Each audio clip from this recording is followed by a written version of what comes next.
अस्सलामुअलैकुम, सुबह खैर। कैसे हैं आप सब लोग? ठीक ठाक होंगे और मज़े में होंगे। और आज है जनाब जुमा, और जुमे के इस मुबारक दिन में अपने जो तमाम तर काम हैं वो ज़रूर प्लान कर रहे होंगे। और आज के दिन की जो फ़ील होती है, मैंने पिछले जुमे को भी मैं यही बात करी थी कि आज के दिन की जो फ़ील होती है ना, ये बड़ी अलग होती है, बड़ी स्पिरिचुअल होती है।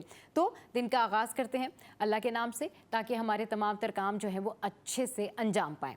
अच्छा जनाब, कुछ बात कर लेते हैं कि तालीम कितनी ज़रूरी है हमारे इस माशरे में। चाहे लड़की हो या लड़का, उसके लिए तालीम हासिल करना कितना ज़रूरी है।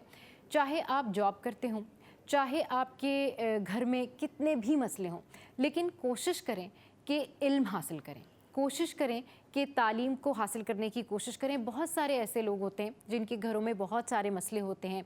बहुत सारे ऐसे लोग होते हैं जिनके यहाँ दो वक्त की रोटी के लिए भी जो है वो बहुत परेशानी होती है, लेकिन हम देखते हैं कि वहाँ पर उनके बच्चे किसी न किसी तरीके से इल्म हासिल करने की कोशिश करते हैं, और वही इल्म फिर उनको एक ख़ास मुकाम दिलाता है। जब हम तालीम हासिल करते हैं तो इसका सबसे अच्छा असर हमारी अपनी पर्सनैलिटी पर, हमारे घर वालों पर, उस सोसाइटी पर पड़ता है। और जो भी तालीम याफ्ता शख्स होता है, उसकी पर्सनैलिटी में 3 चीज़ें ज़रूर होती हैं और लाजमी होती हैं। एक तो ये कि उसके अंदर कॉन्फिडेंस होता है, दूसरा ये कि वो किसी से हसद नहीं करता, और तीसरी बात ये कि वो जो भी काम सर अंजाम देता है उसको पता होता है कि मैं इस काम को अपनी इल्म की बुनियाद पर ज़रूर कर लूँगा। तो तालीम हमें किसी और से हसद करने से भी बचाती है। और जो हसद है वो इस तरह से है कि वो आपको ख़ुद को डिस्ट्रॉय करती है। जब आप किसी का बुरा चाहते हैं या किसी से हसद करते हैं, या बहुत सारे लोग किसी से बहुत ज़्यादा जेलस होते हैं, या फिर सोशल मीडिया पर देखकर किसी को बहुत ज़्यादा इम्प्रेस हो जाते हैं, तो फिर इसका मतलब ये होता है कि शायद उनके अपने अंदर कॉन्फिडेंस की कमी है, या शायद ऐसा लगता है कि वो बहुत कम है किसी से। ऐसा बिल्कुल नहीं सोचना चाहिए। हर इंसान अपनी पर्सनैलिटी में अपनी अहमियत रखता है। हर इंसान को हक़ है कि वो आगे बढ़े, और हर इंसान को ये हक़ है कि दूसरे को स्पेस दे और फिर उसको उसके आगे बढ़ने पे, उसकी तरक्की पे खुश हो। मगर यूजुअली ऐसा नहीं होता। बहुत सारे लोग ऐसे होते हैं कि उनके कुलीग्स होते हैं, रिश्तेदार होते हैं, दोस्त होते हैं, या फिर उनके जो सोशल मीडिया फ्रेंड्स होते हैं, जिनकी ऐप्स के थ्रू दोस्तियां होती हैं, वो एक दूसरे से बहुत फ्रेंडली वे में बात तो कर रहे होते हैं, लेकिन कहीं ना कहीं अंदर से वो जेलस फील कर रहे होते हैं, या फिर किसी की तरक्की या कामयाबी से जल रहे होते हैं। मैं अपना अगर पर्सनल एक्सपीरियंस शेयर करूं तो मैं आपको बताऊंगी कि आपकी कामयाबी और तरक्की को कोई नहीं रोक सकता अगर आप मेहनत करते हैं, अल्लाह पे भरोसा करते हैं, और फिर अपने तमाम तर काम अल्लाह पर छोड़ देते हैं। तो बिल्कुल बेफिक्र हो जाएं, आपके लिए अल्लाह ताला आसानियाँ पैदा करता है। लेकिन बहुत सारे ऐसे लोग होते हैं जो मेहनत भी करते हैं, जो कि बहुत पॉजिटिव इंटेंशन के साथ आगे भी बढ़ते हैं, लेकिन उनको हमेशा दूसरों की फ़िक्र सताती रहती है, या वो इस बारे में सोचते रहते हैं कि दूसरा हमसे बेहतर है। ये चीज़ उनके अपने काम को भी डिस्ट्रॉय करती है, और इस चीज़ की वजह से उनको बहुत सारी मुश्किलात आती हैं। हसद एक ऐसा एलिमेंट है जो कि न सिर्फ आपकी पर्सनैलिटी को, आपके टैलेंट को कम करता है, बल्कि आपकी जो सोचने समझने की सलाहियत है ना, उसको भी दूसरे के ऊपर डिपेंडेंट कर देता है। अरे उसने ऐसा किया है तो मुझे भी ऐसा करना चाहिए, अच्छा मैं भी ये फॉलो करूँगा। मेरे ख़्याल में कहीं ना कहीं ये फार्मूला शायद चल जाए जिनको आप अपना जो है वो इंस्पिरेशन बनाते हैं, लेकिन एक्चुअल में इस तरह की चीज़ें आपको खुद डिस्ट्रॉय करती हैं और आपका जो टैलेंट है उसको ख़त्म कर देती हैं। तो तालीम इन तमाम तर कमियों को पूरा करती है। जब आप एजुकेशन हासिल करते हैं तो आपको पता चलता है कि ज़िंदगी में सबसे इम्पॉर्टेंट चीज़ तालीम है, अखलाक है, अच्छी आदतें हैं, और आपकी जो मजहबी तालीम है वो भी होना बड़ा ज़रूरी है, क्योंकि दीन भी साथ रखे और दुनिया को भी बैलेंस करके चलें। आपको अपनी नमाज़ों का भी ख्याल रखना चाहिए, और आपको जो अपने दिन के मामूलात ज़िंदगी हैं उसको भी बड़ा बैलेंस करके चलना चाहिए, ताकि इसका इम्पैक्ट आपकी लाइफ पर हो। अच्छा जनाब, अब कुछ बात करते हैं हम ब्यूटी से रिलेटेड। और ब्यूटी से रिलेटेड जब भी हम लोग बात कर रहे होते हैं तो जाहिर सी बात है उसमें स्किन के बारे में मैं ज़रूर बात करती हूँ कि आपने अपनी स्किन केयर कैसे करनी है। हम देखते हैं कि सर्दियाँ हों, गर्मियाँ हों, हर किसी को एक प्रॉब्लम ज़रूर रहता है कि स्किन पर ग्लो नहीं आता। अच्छा, स्किन पर ग्लो लाने के लिए बहुत सारे घरेलू टोटके भी होते हैं, और बहुत सारी ऐसे सीरम्स भी होते हैं, बहुत सारी ऐसी मेडिसिन भी होती हैं जिसको कहा जाता है कि आप इसको कंटिन्यू करें, या फिर रात में लगाएं, या फिर आप दिन में जो है वो ज़रूर यूज़ कीजिए। तो स्किन को बेहतर बनाने के लिए, स्किन को चमकदार बनाने के लिए, स्किन के ग्लो के लिए अगर आप कोई चीज़ रोज़ाना ऐड कर सकते हैं अपने फेस वॉश के साथ, तो वो है आपका सन ब्लॉक। जब आप सन ब्लॉक का यूज़ करते हैं और सन ब्लॉक लगा के आप जब बाहर जाते हैं, चाहे सर्दी हो या फिर गर्मी हो, मौसम जैसा भी हो, सन ब्लॉक का इस्तेमाल आपने ज़रूर करना है। उसके बाद जो आप फेस वॉश करते हैं या फिर उसके बाद जब आप अपना मुंह धोते हैं तो आपको फील होता है कि आपकी स्किन जो है वो कहीं ना कहीं डैमेज होने से बच जाती है। उसके फ़ौरन बाद आपने जो है अपनी स्किन को बिल्कुल रगड़ के साफ़ नहीं करना और आपने इवन इनफैक्ट टिश्यू के साथ या टॉल के साथ जो है वो आपने अपनी स्किन को ऐसे रब करना है और उसके बाद फिर आपने देखना है कि आपकी स्किन पर जो चमक है वो अलग से नुमाया होगी, क्योंकि सन ब्लॉक जो सन वेव्स होती हैं उससे आपको बचाती है। दूसरा ये कि सन ब्लॉक यूज़ करने वाले लोग जो हैं, जो कंटिन्यूसली यूज़ करते हैं, कुछ लोग ये होता है ना कि गर्मियाँ आ गई तो ठीक है हमने सन ब्लॉक यूज़ कर लिया, और बहुत सारे लोग ये कहते हैं कि गर्मियों में भी सन ब्लॉक नहीं लगाया जाता क्योंकि स्वेटिंग होती है और दीगर इश्यूज़ होते हैं, बट नहीं, आपने सन ब्लॉक का यूज़ थ्रू आउट करना है, चाहे सर्दियाँ हों गर्मियाँ हों, सन ब्लॉक ज़रूर इस्तेमाल करें और फिर आप इसका मैजिक देखें। आपकी स्किन चमकदार होगी, आपकी स्किन पर ग्लो आएगा, और जो आपको लगता है कि मैं बहुत महंगे सीरम यूज़ करके ये काम कर सकता हूँ, उससे बेहतर ये है कि आप अच्छा सा सन ब्लॉक यूज़ करें जो कि आपकी जनरल स्किन टाइप से रिलेटेड हो। वो जो भी आपकी टाइप हो आप अपने डर्मेटोलॉजिस्ट से लिखवा लें और फिर आप सन ब्लॉक का जो है वो इस्तेमाल ज़रूर करें। उससे आपकी स्किन चमकदार भी होगी और आप देखेंगे कि एक डिफरेंस फील होगा। अच्छा, अब कुछ बात करते हैं शो के फॉर्मेट के हवाले से, और आज हमारी जो टॉप स्टोरीज़ हैं उस हवाले से हम बात करते हैं। एक ख़बर जो है वो सबने ही सुनी और 2 या 3 दिन पहले इस खबर का जिक्र हुआ, और ये है तारकीन वतन के हवाले से यूनान में जो कश्ती हादसा हुआ उस पर हमारे सीनियर रिपोर्टर्स हमारे साथ मौजूद होंगे, और इस हवाले से जो रेलेवेंट पर्सनैलिटी हैं, प्रोमिनेंट पर्सनैलिटी हैं, आदिल पराचा साहब वो भी मौजूद होंगे, उनसे भी बात करेंगे। और इस तरह के जब हादसा होते हैं ना, तो ये वही हादसा हैं जिनके बारे में हम बहुत ज़्यादा बात करते हैं कि हम कितने मजबूर हो जाते हैं, ये हमें ऐसा कितना प्रॉब्लम होता है कि हम अपने प्यारों को इस तरह से बाहर भेज देते हैं। हमारे प्यारे जो है वो किसी मजबूरी की वजह से यहाँ तक मजबूर हो जाते हैं कि वो इन हादसों का शिकार होते हैं। न जाने उनको क्या प्रेशर होता है या घर वाले उनको क्यों नहीं रोकते या मना करते इस हवाले से कि उनको ये एक्टिविटी नहीं करनी चाहिए, और उसके बाद फिर इस तरह के जब हादसा होते हैं तो ये खबरें सामने आती हैं। फिर आपका जो सिफारत खाना है वो डेफिनेटली इन्वॉल्व होता है, पूरी कंट्री का जो नाम है वो सब जगह जा रहा होता है। तो जो इनिशियली जो फैमिलीज़ हैं उनको इस हवाले से ज़रूर सोचना चाहिए, उनको इस हवाले से ज़रूर देखना चाहिए कि कितनी भी मुश्किलात हो या कितनी भी प्रॉब्लम्स हो, कम से कम अपने बच्चों को, अपने फैमिली मेम्बर्स को सही तौर पर गाइड ज़रूर करें। इसके अलावा जो टॉप स्टोरी हम शामिल करेंगे वो एक बड़ी ज़बरदस्त टॉप स्टोरी है, और वो है जी कराची में कम्युनिटी पुलिसिंग की जानिब से अब कैमरे लगाए गए हैं, और इस हवाले से भी हम बात करेंगे कि इससे कितना जो है वो अच्छा इम्पैक्ट पड़ेगा और इसका जो है कितना असर हो सकेगा, क्योंकि इससे पहले तो हम देख रहे हैं कि कैमरास तो हैं लेकिन कोई ख़ास जो है वो कामयाबी नहीं होती, चोरी डकैतियाँ उसी तरीके से होती हैं। Now coming back to the match. जी हाँ, ऐसा कैसे हो सकता है कि हम मैच के बारे में बात ना करें।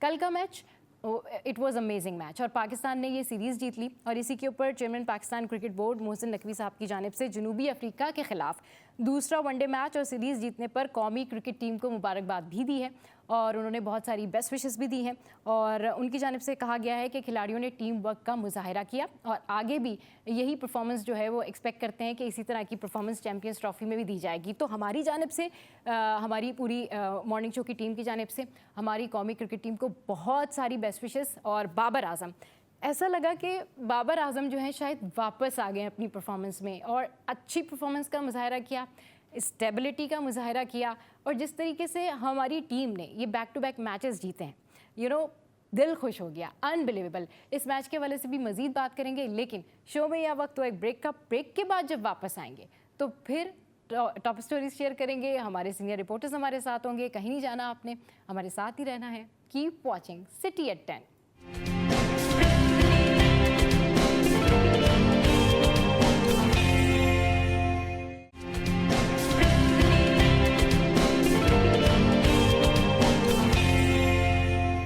Welcome back. तो जनाब हमारे सीनियर रिपोर्टर ने हमें ज्वाइन किया है, अशरफ भाई इस वक्त हमारे साथ मौजूद हैं।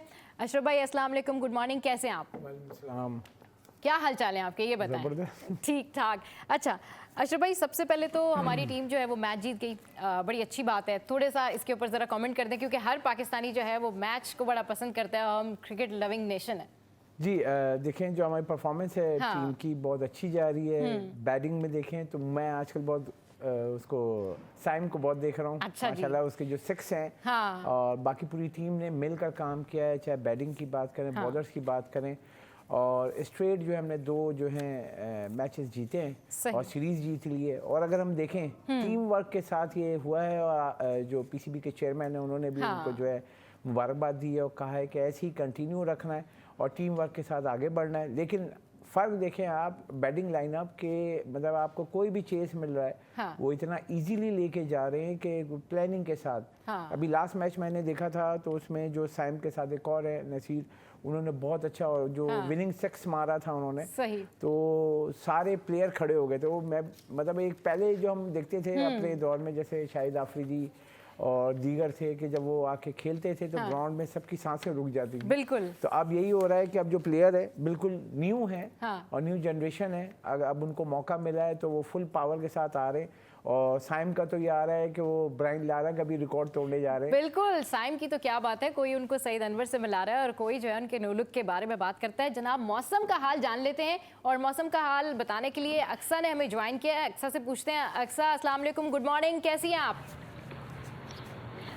वालेकुम अस्सलाम, गुड मॉर्निंग सबा, मैं बिल्कुल ठीक, आप कैसी हैं? मैं बिल्कुल ठीक ठाक। ये बताइए मौसम कैसा है, कहाँ मौजूद हैं आप? हम इस वक्त मौजूद हैं फेडरल हॉल में, और यहाँ का मौसम बहुत हसीन है क्योंकि सर्दियाँ तो बहुत कम ही कराची में आती हैं। तो कराची में अब सर्दियों ने अपने डेरे जमा लिए हैं। महकमा मौसमियात की जानिब से ये भी बताया गया है कि मौसम खुनकी के साथ आज वक्फे वक्फे से तेज़ हवाएं भी चलेंगी। अगर मैं कल की आपको बात बताऊँ तो गुज़िश्ता रोज़ दिन के औकात में दर्जा हरारत जो है वो 26.2 डिग्री सेंटीग्रेड रिकॉर्ड किया गया था, जबकि आज कम से कम दर्जा हरारत 12 से 15 डिग्री सेंटीग्रेड रहने का इम्कान है। और इस वक्त मौजूदा दर्जा हरारत जो है वो 12 डिग्री सेंटीग्रेड है। यहाँ पे लोग आए हुए हैं चहलकदमी करने के लिए। फेडरल हॉल में भी बड़ी तादाद मौजूद है लोगों की जो सर्दी को एंजॉय कर रहे हैं। किसी ने शॉल ली हुई है, किसी ने जैकेट पहनी हुई है। आप देख भी सकती हैं, अगर मेरा कैमरामैन राना थोड़ा कैमरा मूव करके दिखाएं तो लोग यहाँ पे अपनी शूटिंग करने के लिए भी आए हुए हैं। लोग फैमिलीज के साथ भी आए हुए हैं, चहलकदमी भी चल रही है, वो दूर पे शूटिंग हो रही है, अपनी वो फिल्म की शूटिंग कर रहे हैं। अरे वाह, क्या बात है। अक्सा हमें अपडेट कर रही है कि लोग किस तरीके से सर्दी को एंजॉय कर रहे हैं और बड़े ज़बरदस्त ये मनाजिर हैं। क्या बात है शहर कायद की। बहुत शुक्रिया अक्सा अपडेट करने के लिए।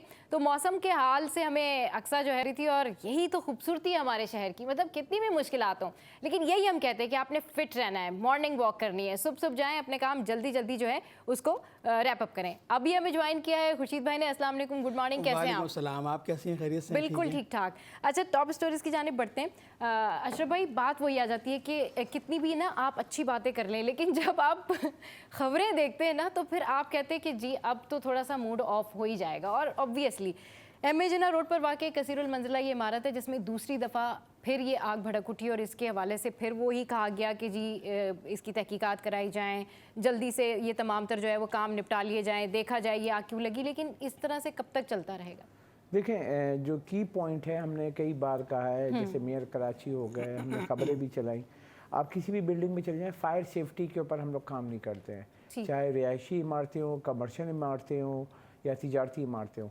एक तिजारती मार्केट की बात करें तो सदर में एक जब मार्केट पूरी जली थी तो उसके बाद जो उन्हीं के सामने अगर आप विज़िट करें, हम लोग भी जाते हैं तो उनको बोलते हैं वायरिंग तो ठीक कर दें, ओपन वायरिंग जा रही है और इधर से उसके जोड़ लगा हुआ है। तो इलेक्ट्रीशियन जो माहिरीन ये कहते हैं जितना आप जोड़ डालेंगे वायर में उतना उसका कंसर्न होता है कि स्पार्किंग होकर आग लग सकती है, शॉर्ट सर्किट जिसे कहते हैं। आप अगर किसी भी बिल्डिंग में जाएँ तो आप देखें फायर सेफ्टी के हिसाब से जो फायर एक्सटिंग्विशर से लेके ये सब नहीं नज़र आएंगे। तो ये किसका काम है? सिविल डिफेंस जो इदारा है, माशाल्लाह इदारा मौजूद है, पता है आपको, लोग हैं, तनख्वाहें लेते हैं, उनकी तरक्की भी होती है, पता नहीं किस बात पे तरक्की होती है, लेकिन सिविल डिफेंस से अगर पूछा जाए कि आप यहाँ पे मौजूद हैं, कराची जो इस मुल्क का सबसे बड़ा शहर है, मेगा सिटी है, तिजारती हब है, आप कितनी मार्केट्स क्या आप सर्वे करते हैं? जैसे ये आग लगी, जहाँ पे भी आग लगती है तो 3 इदारे हैं, उसके बाद उसका एनओसी लेते हैं, एनओसी मिलने के बाद वहाँ पे आगे काम हो सकता है, यानी कि आप तिजारत या अपनी दुकान खोल सकते हैं, मगर वो दोबारा से सब कुछ हो जाता है। सही। अब मेन ये है कि वायरिंग चेक करना किसका काम है? सिंध इलेक्ट्रिक डिपार्टमेंट का। सिविल डिफेंस का क्या काम है? फायर की जो सारी सेफ्टी देखनी है। आप रिहायशी बिल्डिंग में जाएं, तो वहाँ फायर एग्जिट नहीं है। आप इसमें जाएं, जैसे इमारत में, जैसे आपको याद होगा गुलिस्तान जौहर में एक जो कमर्शियल इमारत थी जहाँ आग लगी थी, लोग अंदर ही थे, जहाँ पे उसकी वो थी इंटरनेट की जो है, रात को 24 आवर्स काम कर रहे होते हैं, कॉल सेंटर का था, वहाँ आग लगी थी, कीमती जानें भी गई थी। अब मसला ये है कि वो पूरी स्क्वायर करके बिल्डिंग बनाई हुई है, ना फायर एग्जिट है। अगर आग लगती है और जो आपका उतरने का सीढ़ी के जो रास्ता है या आपका लिफ्ट है वो तो बंद हो जाती है। सही। अब कहाँ से निकलेगा? सही।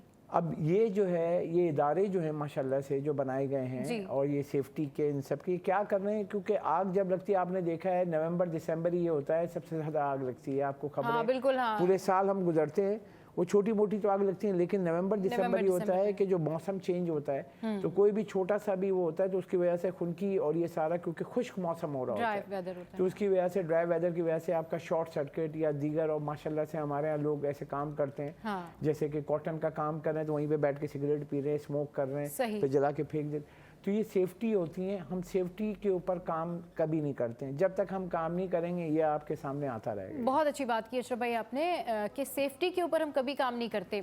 खुर्शीद, एक के बाद एक इस तरह के इंसिडेंट सामने आते हैं और फिर एक फर्जी से बयानात भी सामने आ जाते हैं, और फिर जो फायर ब्रिगेड की जानिब से ना एक बहुत ट्रेडिशनल बयान सामने आ जाता है कि जी हमने ये इकदाम कर दिए, आग को बुझा दिया गया है, कूलिंग का अमल जारी है, स्नॉर्कल पहुँच गई थी, ये सारी चीज़ें हो जाती हैं। लेकिन इसके ऊपर एक परमानेंट जो सोल्यूशन है ना कि आग ही ना लगे, इस तरह के वाक़यात ही ना, और अगर हो भी जाएं तो इतनी नौबत नहीं आए, कम से कम सारे लोग सेफ्टी से बाहर आ जाएं। चलिए इस में तो अच्छी बात ये थी कि कोई जानी नुकसान नहीं हुआ, मगर समटाइम्स ऐसा देखा जाता है कि इमारत के अंदर लोग भी मौजूद होते हैं और हमारे पास वो फैसिलिटी भी नहीं है, हम इतने इक्विपमेंट भी हमारे पास नहीं है कि हम जल्दी से जल्दी जो है उसको ओवरकम कर सकें। बिल्कुल बजा फरमाया आपने। इस तरह की हादसा जो है कराची में वक्तन फ़वक्तन होते ही रहते हैं, और खुसूसन ये जो जिस तरह आशिफ खान साहब ने बात की, ये जो मौसम है, मौसम सरमा, इसके अंदर इस तरह के हादसा अक्सर होते हैं। आप देखेंगे कि कई मरतबा ऐसा हुआ है कि जो खाना बदोशी की झुग्गियाँ हैं उस पर भी आग लग जाती है, और उसके अंदर तो आप ये कह रहे हैं कि उनके पास तो कोई फायर का कोई इंतज़ाम ही मौजूद नहीं है। लेकिन बड़े बड़े कमर्शियल्स मॉल जो हमारे शहर में मौजूद हैं, वहाँ पर फायर एग्जिट नहीं है, और फायर उनके सिलेंडर्स तो रखे हुए होते हैं कि चलो किसी वक्त में उनको अगर ज़रूरत पड़ी तो बुझा सकेंगे, लेकिन फायर एग्जिट मौजूद नहीं है। प्रॉपर उसका जो इंस्पेक्शन होना चाहिए वो नहीं हो पाता। अच्छा, उसके लिए इदारे मौजूद हैं, जिस खान साहब ने कहा कि फायर सेफ्टी के लिए सिविल डिफेंस है, फिर इलेक्ट्रिकल डिपार्टमेंट है, फिर उसके अलावा जो उस बिल्डिंग की NOC जो जारी होती है वो होती है सिंध बिल्डिंग कंट्रोल अथॉरिटी, जिसे SBC कहा जाता है। वो पूरा प्रॉपर जो है उसका बिल्डिंग कंट्रोल का जो डिपार्टमेंट है वो उस इमारत की मुकम्मल जांच पड़ताल करता है कि इसमें आया कि फायर सेफ्टी की चीज़ें मौजूद है, फायर एग्जिट मौजूद है, इस बिल्डिंग की कंस्ट्रक्शन किस तरह हो रही है, पूरा मतलब उसका जायज़ा वो लेता है। लेकिन बदकिस्मती कह लीजिए कि ऐसे घुसपैठिए हमारे इदारों में मौजूद है जो ना सिर्फ इदारे की साख को ख़राब करते हैं बल्कि पाकिस्तान के इमेज को भी नुकसान पहुँचाते हैं। तो मैं समझता हूँ ऐसे इदारों के जो सरबराहान हैं, जिस तरह SBC के अब्दुल रशीद सोलंकी DG हैं, मैं समझता हूँ वो वैसे तो इंस्पेक्शंस कर रहे हैं, लेकिन इन चीज़ों को मैं समझता हूँ फोकस करके उनको इंस्पेक्शन करना चाहिए कि जो हमारी बुलंद बाला इमारतें हैं उनमें फायर एग्जिट और फायर सेफ्टी के तमाम वो आलात मौजूद हों, ताकि किसी भी शहरी की जो है वो जान जो है वो ना जा सके। सही। अच्छा, जहाँ आपने SBCA का जिक्र किया, वहाँ ये खबर भी मेरे जहन में पॉपअप हुई कि 570 ऐसी इमारतें हैं माशाल्लाह से, जिन्हें मखदूश जो है वो करार दिया गया है, और ये बड़ी हैरत है। सबा मैं बताऊं कि ये कल नहीं हुई है 570, अब हमेशा से यही लिस्ट हर दफ़ा जारी होती है माशाल्लाह से, फिर मैं माशाल्लाह बोलूँ। और ये जिनका काम है, क्योंकि पुरानी इमारतें हैं, सदर में, रियल पे, ये पुरानी जो अंग्रेज़ों की ज़माने की बिल्डिंग्स हैं, वहाँ पे वो पगड़ी सिस्टम पे उन्होंने लिया हुआ है। पगड़ी सिस्टम बेसिकली क्या है कि बहुत कम किराया उसका वो देते हैं, वो रह रहे हैं। वो इतनी गुर्बत है, वो लोग क्यों छोड़ के जाएंगे। इससे पहले हमने किया था, लास्ट ऑफिस में थे तो वहाँ पे मेन रीगल के पास एक बिल्डिंग थी जिसको नीचे से गिर रही है चीज़ें, ऊपर वो अपनी वाइफ कहते जी उनको दूसरा घर देने के लिए हमारे पास कोई ऑल्टरनेट ही नहीं है, तो हम अब क्या वो छठे फ्लोर पे वो ऊपर अपनी वाइफ और बच्चे के साथ है, और बिल्डिंग नीचे से गिर रही है, चीज़ें गिर रही थी और वो ऊपर आने भी नहीं दे रहा है। फिर यहाँ पे स्नॉर्कल गई, फिर हम लोगों ने मतलब मैंने एट द एंड कहा कि मैं स्नॉर्कल पे ऊपर जाता हूँ, भाई बच्चे को तो लेके उतरो आप। मैंने कहा हम सेटल करते हैं, आपकी जगह कराते हैं। हमने कहा भाई ये बिल्डिंग गिर जाएगी, बच्चे की भी जान, आपकी और वो फैमिली बाहर आने के लिए तैयार। उसके बाद बड़ी मुश्किल से जब उनको तस्दीक कराई और उनको लेके उतर, इसी तरीके से सबका मसला है। अब ये जो कह रहे हैं कि 570 की फहरिस्त हमने जारी कर दी, तो नाकामी किसकी है? जब आपको पता है सिंध बिल्डिंग कंट्रोल अथॉरिटी ने आज से नहीं 10 साल से लिस्ट जारी है, अब 10 साल से वही लिस्ट है, आपको 570 लग रही हैं, आपको बताता हूँ हज़ारों से भी ऊपर है। बिल्कुल होंगी, क्योंकि हम अगर वैसे ही अगर आप जाएं कराची की सड़कों पर और उस एरिया में सदर की तरफ अगर आप जाएं तो आपको बहुत सारी ऐसी इमारतें नज़र आती हैं, आप खुद देख के, चाहे आप एक्सपर्ट हो या नहीं हो, लेकिन आप देख के कहते हैं ये तो बहुत ज़्यादा मखदूश लग रही है, इसकी हालत तो बहुत ख़राब लग रही है।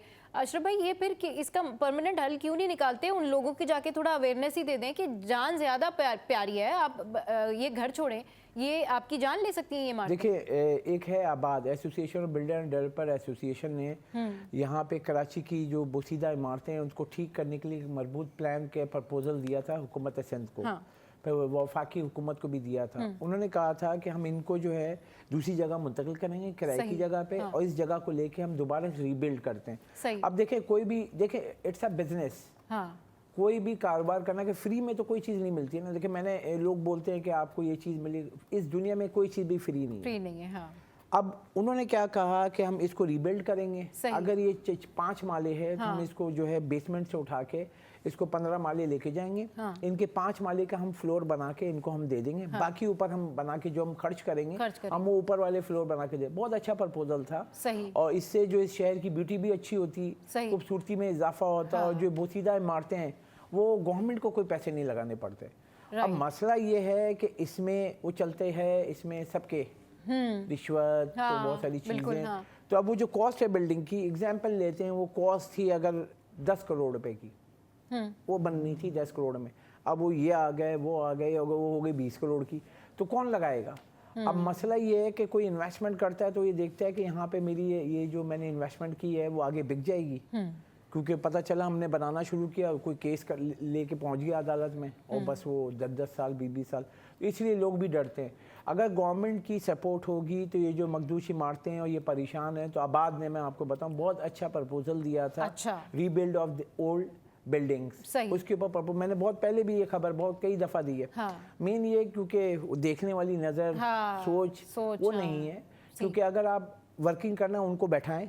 इन्होंने अभी भी दिया है मास्टर प्लान एक, कि कराची का मास्टर प्लान हम जो कराची को बेहतर कर सकते हैं। सही। एसोसिएशन और बिल्डर के जो सरपरस्त आ रहे हैं मोहसिन शेखानी, में कोशिश कर रहा था आए हम प्रोग्राम में। हाँ, श्योर, बिल्कुल आप उन्हें बुलाएं, ताकि ये तो कराची के अवाम के लिए बड़ी अच्छी। उन्होंने बहुत अच्छा एक प्रपोजल मेयर कराची को, रिंग रोड, जैसे लाहौर में आपने रिंग रोड सुना है ना, आउटर ऑफ सिटी, यानी कि बाहर एक रोड बना दी है, उसके उस तरफ जो सोसाइटी बनी हुई है, और वहाँ पे पूरा जो है आपको 10 मिनट में आप रिंग रोड पे चढ़े, 10 मिनट में एयरपोर्ट।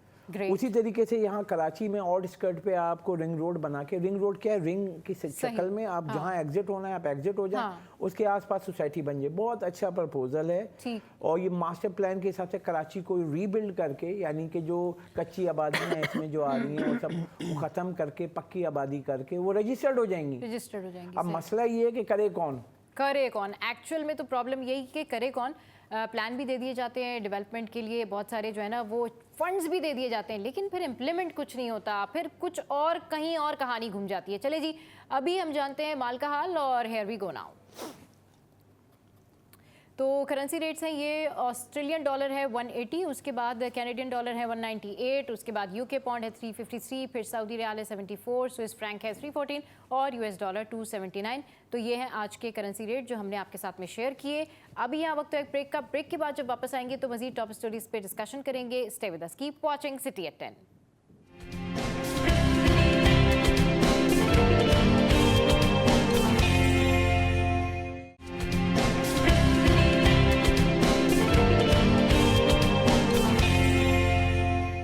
Welcome back. तो जनाब हमारे सीनियर रिपोर्टर्स इस वक्त हमारे साथ मौजूद हैं, उनसे डिस्कशन कर रहे हैं। खुर्शीद भाई, ब्रेक पे जाने से पहले जिस तरह अशरफ भाई बता रहे थे एसबीसी के मुतालिक कि वहाँ पर जो लोग इमारतों में अंदर मौजूद हैं वो भी नहीं जाना चाहते, मतलब वो इमारत गिर रही है। मतलब अशरफ भाई ने बताया कि वो खुद गए और उन्होंने उनको कहा आप बाहर आ जाएं, हम आपका कुछ ना कुछ बंदोबस्त करते हैं, लेकिन लोग अपने घर से बाहर नहीं आ रहे कि नहीं जी हम अपने घर में रहेंगे, बेशक वो इमारत गिर जाए। ये एक तो ये अवेयरनेस लोगों को देना, और दूसरा फिर ये जो मखदूश इमारतें हैं इनके हवाले से कोई तो अल्टरनेट प्लान होना चाहिए और उसके ऊपर इम्प्लीमेंट होना चाहिए। देखिए, इसमें तो मुतअद्दिद बार ऐलानात तो होते हैं सिंध बिल्डिंग कंट्रोल अथॉरिटी की जानिब से कि जो मखदूश इमारतों में जो शहरी रह रहे हैं, मकीन हैं, तो उनसे वो गुजारिश करते हैं, इल्तमास करते हैं कि भाई आप कहीं और महफूज जगह पे चले जाएं। फिर पलट कर जवाब जो इमारतों में रहने वाले मकीनों का ये आता है कि अब हम कहाँ जाएँ, महंगाई की ये सूरत हाल है और हमारे पास तो इतनी आमदनी नहीं है तो हम कहाँ शिफ्ट हों। लेकिन जान से बढ़कर कोई कीमती चीज़ नहीं है, जाहिर है। ठीक है। वो नोटिस भी आवेदन करते हैं मुख्तलिफ इमारतों में जाके कि भाई ये बिल्डिंग जो है खस्ता हाल हो गई है। बंस रोड पर बिल्कुल कॉर्नर पे पीपल्स स्क्वायर के सामने एक इमारत है जो बहुत पुरानी इमारत है और उसके नीचे आइसक्रीम पार्लर्स और फ्रूट्स के जो ठेले खड़े होते हैं। मुतअद्दिद बार वहाँ से उस बिल्डिंग के कुछ हिस्से गिरते हैं और नीचे गिर जाते हैं, जिससे कई लोग ज़ख्मी भी हुए हैं। उसमें मेरे ख्याल से 2 से 3 हलाकतें भी हुई हैं। सही। और इसमें फिर वो बिल्डिंग कंट्रोल अथॉरिटी का महकमा है कि लोग आते हैं, इंजीनियर्स आते हैं हाँ। और उसके जो बिल्कुल खस्ता हाल हिस्से होते हैं उसको तोड़ देते हैं और दोबारा से फिर चले जाते हैं। सही। लास्ट 3 मंथ में पहले भी इस इमारत के कुछ हिस्से गिरे थे जिसमें कई लोग ज़ख्मी हो गए थे और फिर उन्होंने तकरीबन कोई 5 रोज़ ये ऑपरेशन जारी रखा। उनके इंजीनियर्स, उनके टेक्नीशियन वहाँ आए और उन्होंने वो खस्ता हिस्सों को तोड़ दिया। मतलब ये कोई मुस्तकिल हल नहीं है। 2 साल के बाद उस इमारत के कुछ हिस्से फिर खस्ता हो जाएंगे। और नीचे सबसे ख़तरनाक बात यह है सबा साहिबा उसमें कि वो बिल्डिंग के नीचे बहुत सारे शॉप्स हैं। अच्छा। बहुत सारी शॉप्स हैं और उन शॉप्स में इधर कारोबार भी होता है। और रात के औकात में बंस रोड फूड स्ट्रीट है, बंस रोड पे लोग शहर भर से लोग आते हैं आइसक्रीम खाने, बर्गर्स खाने, बारबेक्यू है, सब कुछ है। लेकिन वो फिर उन शहरियों का जो शहरियों की ज़िंदगी वो स्टेक पर है। सही। तो उसमें खुदा न खास्ता क्योंकि पुरानी इमारत है किसी वक्त भी कोई हिस्सा गिर सकता है। सही। तो इस तरह की 570 इमारतें नहीं हैं, बिल्कुल ठीक बजा फरमाया खान साहब ने कि बेशुमार इमारतें हैं जो रिकॉर्ड पे नहीं आ रही। अलमिया ये है कि वहाँ का बिल्डिंग कंट्रोल इंस्पेक्टर जो होता है वो जब जाता है उस इमारत में किसी को नोटिस देने, तो मैं समझता हूँ वो कोई साज़बाज़ कर लेता है उनसे और उसको कोई एनवेलप मिल जाता है तो फिर वो खामोश हो जाता है। सही। फिर इस तरह शहर में कोई एक हादसा होता है बिल्डिंग के हवाले से, फिर वो पूरी 570 इमारतें दोबारा अपडेट हो जाती है जी। वो जो एक रटा हुआ जुमला होता है ना, इस तरह हमारे बहुत सारे जो लोग जो पॉलिटिशियंस होते हैं उनके पास सरकारी जो उनकी एक स्पीच लिखी भी होती है। अब कोई भी चला जाए तो उनका सिर्फ ऊपर से नाम हटता है और वो स्पीच उनको दे दी जाती है कि भाई आपने डिफेंस के मौके पे ये कहना है, जश्न आज़ादी के मौके पे ये कहना। तो वो रटी रटाई तकरीरें उनकी होती हैं कि इलाका वकीलों को हमने कह दिया जी इमारतें खाली कर दें, महफूज मकाम पे चला जाए। इसके अलावा नथिंग एल्स, कुछ नहीं है। तो मैं समझता हूँ इसके ऊपर कोई ठोस मजबूत हिकमत अमली अपनाना होगी बिल्डिंग कंट्रोल अथॉरिटी को और दीगर इदारों को भी, सिंध हुकूमत को भी अपनाना होगी ताकि हमारे जो लोग हैं वो महफूज हो सके, उनकी ज़िंदगियाँ महफूज हो सकें। और वो जो एक हेरिटेज है, देखिए हेरिटेज है ना, वो कौमी हेरिटेज, तो लोग दुनिया भर में हेरिटेज को महफूज किया जाता है, लेकिन हमारे यहाँ तो मैं समझता हूँ हर हेरिटेज मंजू दौड़ा बना दिया गया। सही कह रहे हैं, बिल्कुल कोई केयर ही नहीं है। बहुत अच्छी बात की अशरफ भाई। अब बात ये होती ना कि एक खबर के बाद जब दूसरी खबर पे, पहली खबर से ही जो है इतनी सारी बातें निकल रही थी, कुछ इस बारे में भी बात करें कि हमारे यहाँ तो किसी भी चीज़ का कोई पुरसाने हाल ही नहीं। देखें सबा, एक हम नेक्स्ट वीक में करते हैं, हम डिसाइड करेंगे आपके साथ बैठ के जी। नेक्स्ट वीक में हम करते हैं कराची के मास्टर प्लान कहाँ गया, कहाँ है। हाँ। आप नाज़ाबाद जाए, मेरे पूरी मतलब समझ रहे हैं पूरा आधा ख़ानदान जो है नाज़ाबाद में, मेरे चचा, फिर मेरे मामू, फिर ये सारे मेरी वाइफ के फैमिली नाज़ाबाद में जाएं तो ये पुरानी में बात कर रहा हूँ 20 साल पहले हम जाते थे, घर नज़र आते थे नाज़ाबाद में। कहाँ बासी के पास की बात कर रहा हूँ, अब हर गली में जाए। अब आप जाए 120 गज, 200 गज, 240 गज पे आपको पता है 12-12 माले बिल्डिंग खड़ी हुई है और उस गली में स्नॉर्कल क्या फायर ब्रिगेड नहीं जा सकती, इतनी पतली। क्योंकि जब उन्होंने घर बनाया तो वो जो रोड थी वो एक मास्टर प्लान के हिसाब से थी। अब जब घर बना तो उन्होंने आगे करके पूरा कब्जा किया केएमसी की जमीन, जो सरकारी जमीन है, और करके वो बिल्डिंग खड़ी कर दी। अब आप सोचे जो बाय लॉज हैं, सिंध बिल्डिंग कंट्रोल अथॉरिटी जो माशाल्लाह से बनाई गई है, 240 गज पे आप नहीं जा सकते हैं, मगर यहाँ पे आप जाएं 120 गज पे आपको 6 माले मिल जाते हैं। इनफैक्ट जहाँ बासी शहीद हॉस्पिटल है, कोई इमरजेंसी में जा रहा हो वहाँ कैसे पहुँचेगा? इतना वहाँ रश, इतना वहाँ कंजस्टेड एरिया, इतने वहाँ प्रॉब्लम्स, पेशेंट को ले जाना वहाँ मतलब हमने नाज़ाबाद बात करें, नॉर्थ नाज़ाबाद बात करें, नॉर्थ कराची जाएं, फेडरल भी एरिया जाएं। अब पता है लोगों ने वहाँ पे बैनर लगा दिए कि अब हम पोर्शन माफिया के खिलाफ हम उठ खड़े हुए। अब मोहल्ले वालों को अभी याद आ रहा है। अच्छा, ये अभी नया आपने मुझे बताया, ये पोर्शन माफिया अलग से। पोर्शन माफिया यानी कि 120 नया आ गया मार्केट में। अब ये सारी जो चीजें है ना, अब हम इसको लेंगे, जो ऑफिशियल लोग हैं ना उनको बैठा के हम करेंगे डेफिनेटली। और क्योंकि मास्टर प्लान, हमारा सवाल ये है कि मास्टर प्लान कराची का कहाँ गया, ये किसकी जिम्मेदारी है? सिंध गवर्नमेंट की है, कराची की आवाम की है, या किसी और मुल्क की है, सही। वो आके बताएं आप। हाँ। अब मास्टर प्लान तो सुप्रीम कोर्ट ने भी पूछा था, आज तक कोई दे ही नहीं सका। मास्टर प्लान तो बना ही नहीं ना कराची का, जो था उस पर काम ही नहीं हुआ। हाँ। और जो बना हुआ था उसको बर्बाद कर दिया हमने। तो कराची जो कहते हैं, बाहर से रिपोर्ट आती है, बहुत दिल दुखता है कि कराची जो है रहने के काबिल नहीं। ठीक है, वो लोग जो वहाँ से देते हैं वो आके देखते हैं। मुंजो दड़ो बनाया हुआ है आपने। हाँ। अब ये बोल रहे हैं कि हमने शारा फैसल बना दी। पूरे कराची के अंदर जो गलियां हैं ना, वो भी जिम्मेदारी गवर्नमेंट की है। सही बात है, मेन शाहराहें सिर्फ जिम्मेदारी नहीं है सिंध गवर्नमेंट की, वो हर गली जिम्मेदारी है जो कि कराची में है, कराची के अंदर एग्जिस्ट करती है और वहाँ पर लोग भी एग्जिस्ट करते हैं। अच्छा, चोरियाँ डकैतियाँ आजकल बहुत ज़्यादा हो रही हैं। लोग कीमे के 10 किलो के बैग भी चुरा के ले जाते हैं और लोग बड़ी आसानी से आते हैं पुलिस चौकी के पीछे और बाकायदा तौर पर खातून का अबाया जो है, वो जो उनका दुपट्टा है वो उतरवा के वालियाँ चेक करते हैं और चोरी करके ले जाते हैं। इसी हवाले से अभी जो सिंध पुलिस कम्युनिटी है उसकी जानिब से अब कैमरे लगाए जा रहे हैं। ये बहादुराबाद का जो एरिया है वहाँ पर उसकी एक तकरीब हुई और फिर इनाग्रेशन हुआ। तो क्या समझते हैं आप, इससे वाकई कुछ फ़ायदा हो जाएगा? पहले ऑलरेडी इतने जो है वो कैमरे वहाँ पर लगाए गए। एक तो पहले इस एक्ट को आप कैसे देख रहे हैं, ये जो इनिशिएट किया इन्होंने? दूसरा, ये इनफ है कैमरे लगा देना और सिक्योरिटी हो जाएगी? देखिए, कैमरे की जहाँ तक आपने बात की, तो इसका पूरा एक मरबूत निज़ाम वज़ा किया गया है जो हर साल और हर बजट के अंदर रिन्यू होता है, जिसे हम कहते हैं safe city. Safe city project जो है वो साबिक वज़ीर आला कायमरी शाह के दौर से चल रहा है और अब तक उस पर जो है वो हमारे जो भी यहाँ के सिटिंग होम मिनिस्टर्स होते हैं वो बैरून मुल्क जाते हैं और पूरा हवावे का सेंटर देख कर आते हैं और एक हफ्ता रहते हैं जी, एक हफ्ते वो रहते हैं, खाना खाते हैं, घूमते हैं, फिरते हैं, मौज करते हैं, मज़े करते हैं, वापस पाकिस्तान आ जाते हैं। लेकिन उस दौरे का मैं समझता हूँ अमली तौर पर कोई हमें मंजरनामा नज़र नहीं आता।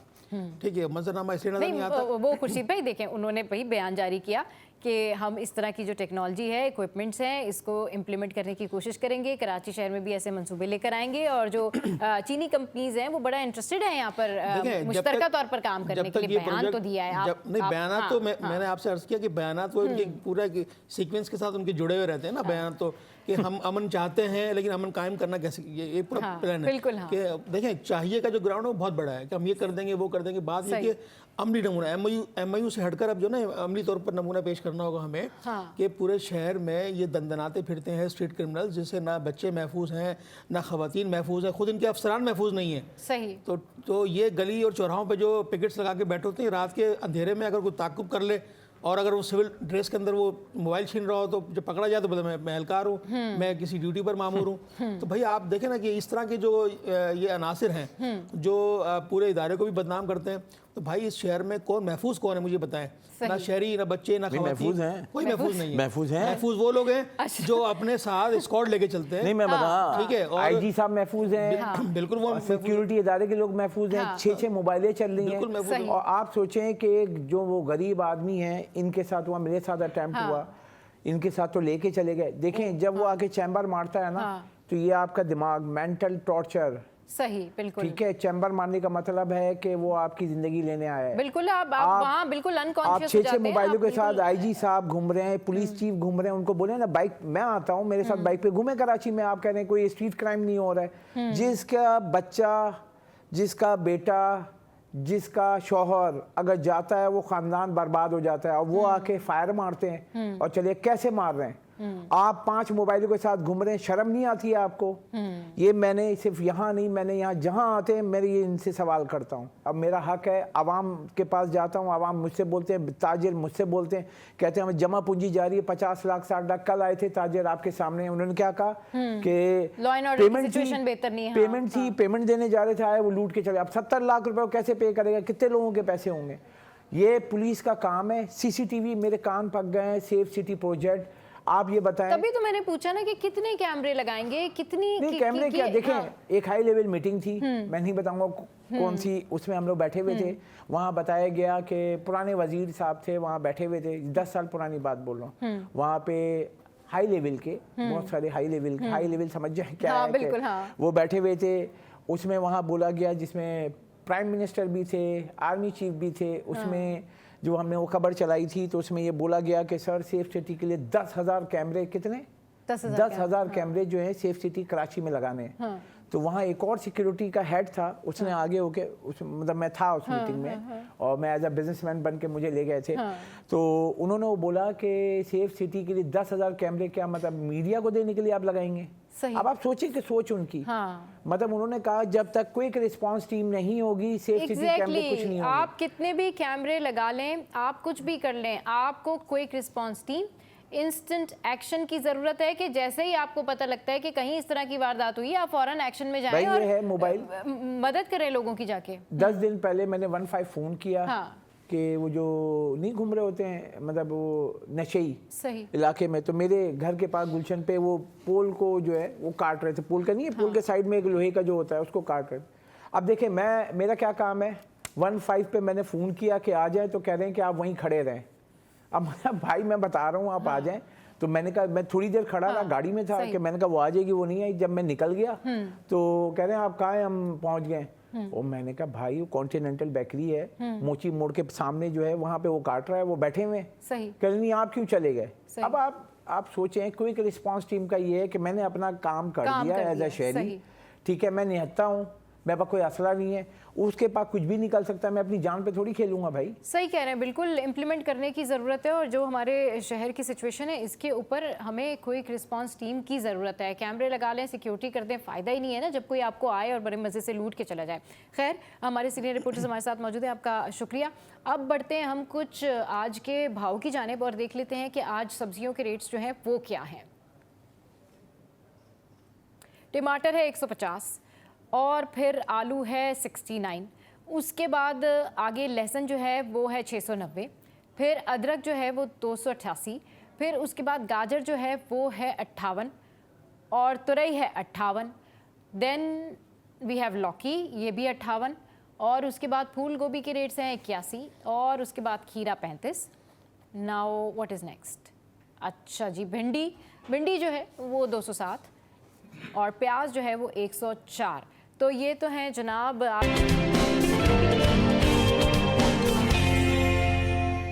Welcome back. तो सना काशिफ हमारे साथ मौजूद हैं और अभी हमने इनकी बहुत खूबसूरत सी जो है वो नात सुनी। अस्सलाम वालेकुम सना, कैसी हैं आप? अल्हम्दुलिल्लाह, अल्लाह का शुक्र है। सना, बहुत प्यारी आवाज़ है आपकी और जिस इश्क के साथ और जिस अकीदत के साथ आपने ये नात पढ़ी है माशाल्लाह, बहुत अच्छी नात आपने पढ़ी। ये बताइए कि आप कब से जो है ये नात ख़ानी कर रही है, आपको कब से इसका शौक़ था?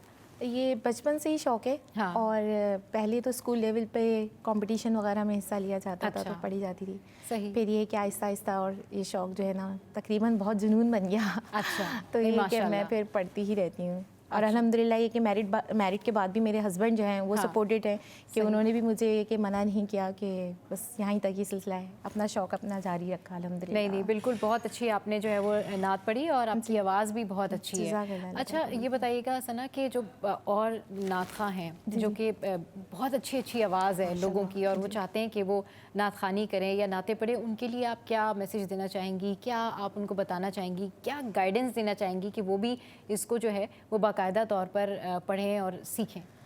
देखिए, नात ख़्वानी में सबसे पहले जो है ना ये अदब बहुत ज़रूरी है। माशाल्लाह जो हमारे सीनियर हैं वो माशाल्लाह बहुत बाअदब हैं, बहुत तरीके से पढ़ते हैं। अब तो नात ख़्वानी की फ़ील्ड को ना एक म्यूज़िक का मैं कहूँगी, बहुत लोगों को उस बात पे बुरा लगता है, लेकिन मैंने 1-2 और उस पर भी बताया, यही इंटरव्यू में कहा है कि म्यूज़िक के साथ नात नहीं होनी चाहिए। अदब का तकाज़ा है, अदब का तकाज़ा कि इसको बहुत एहतराम के साथ अदब के साथ पढ़ा जाए। और मैं तो इस पे है कि बावजू होके भी पढ़ा जाए। बिल्कुल बावजू होके पढ़ा जाए, अदब के साथ पढ़ा जाए। जी, जिस हस्ती का जिक्र है ना, तो हम इस काबिल तो नहीं है कि उनकी तारीफ़ बयान कर सकें, लेकिन ये है कि हम जितना अदब कर सकते हैं वो करना चाहिए। अदब के साथ पढ़ें, इश्क के साथ पढ़ें। और जो नात ख़ानी है ना, इसकी जो फ़ील है यही अलग है। मतलब आप जब नात ख़ानी कर रहे हो या आप नात पढ़ रहे हो तो ज़ाहिर है पढ़ने वाला भी उस स्टेट ऑफ माइंड में होता है कि उसके जहन में वो तमाम तर स्पिरिचुअलिटी और वो तमाम तर जो है वो मोहब्बत, वो इश्क चल रहा होता है कि उसकी आवाज़ जो है वैसे ही प्यारी हो जाती है। आवाज़ में ही दर्द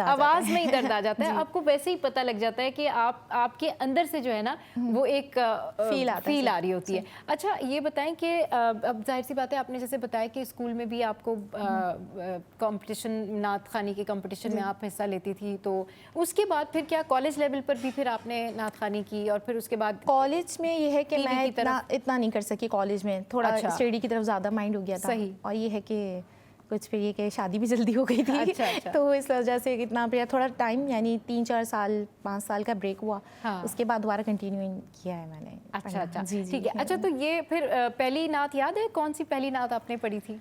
फासलों को तकल्लुफ़ है हमसे अगर अच्छा। कारी वहीद ज़फ़र की तो तो बचपन से पढ़ते हैं। 2-3 लाइन अगर जी, आप सही है। थोड़ा सा पढ़ दें।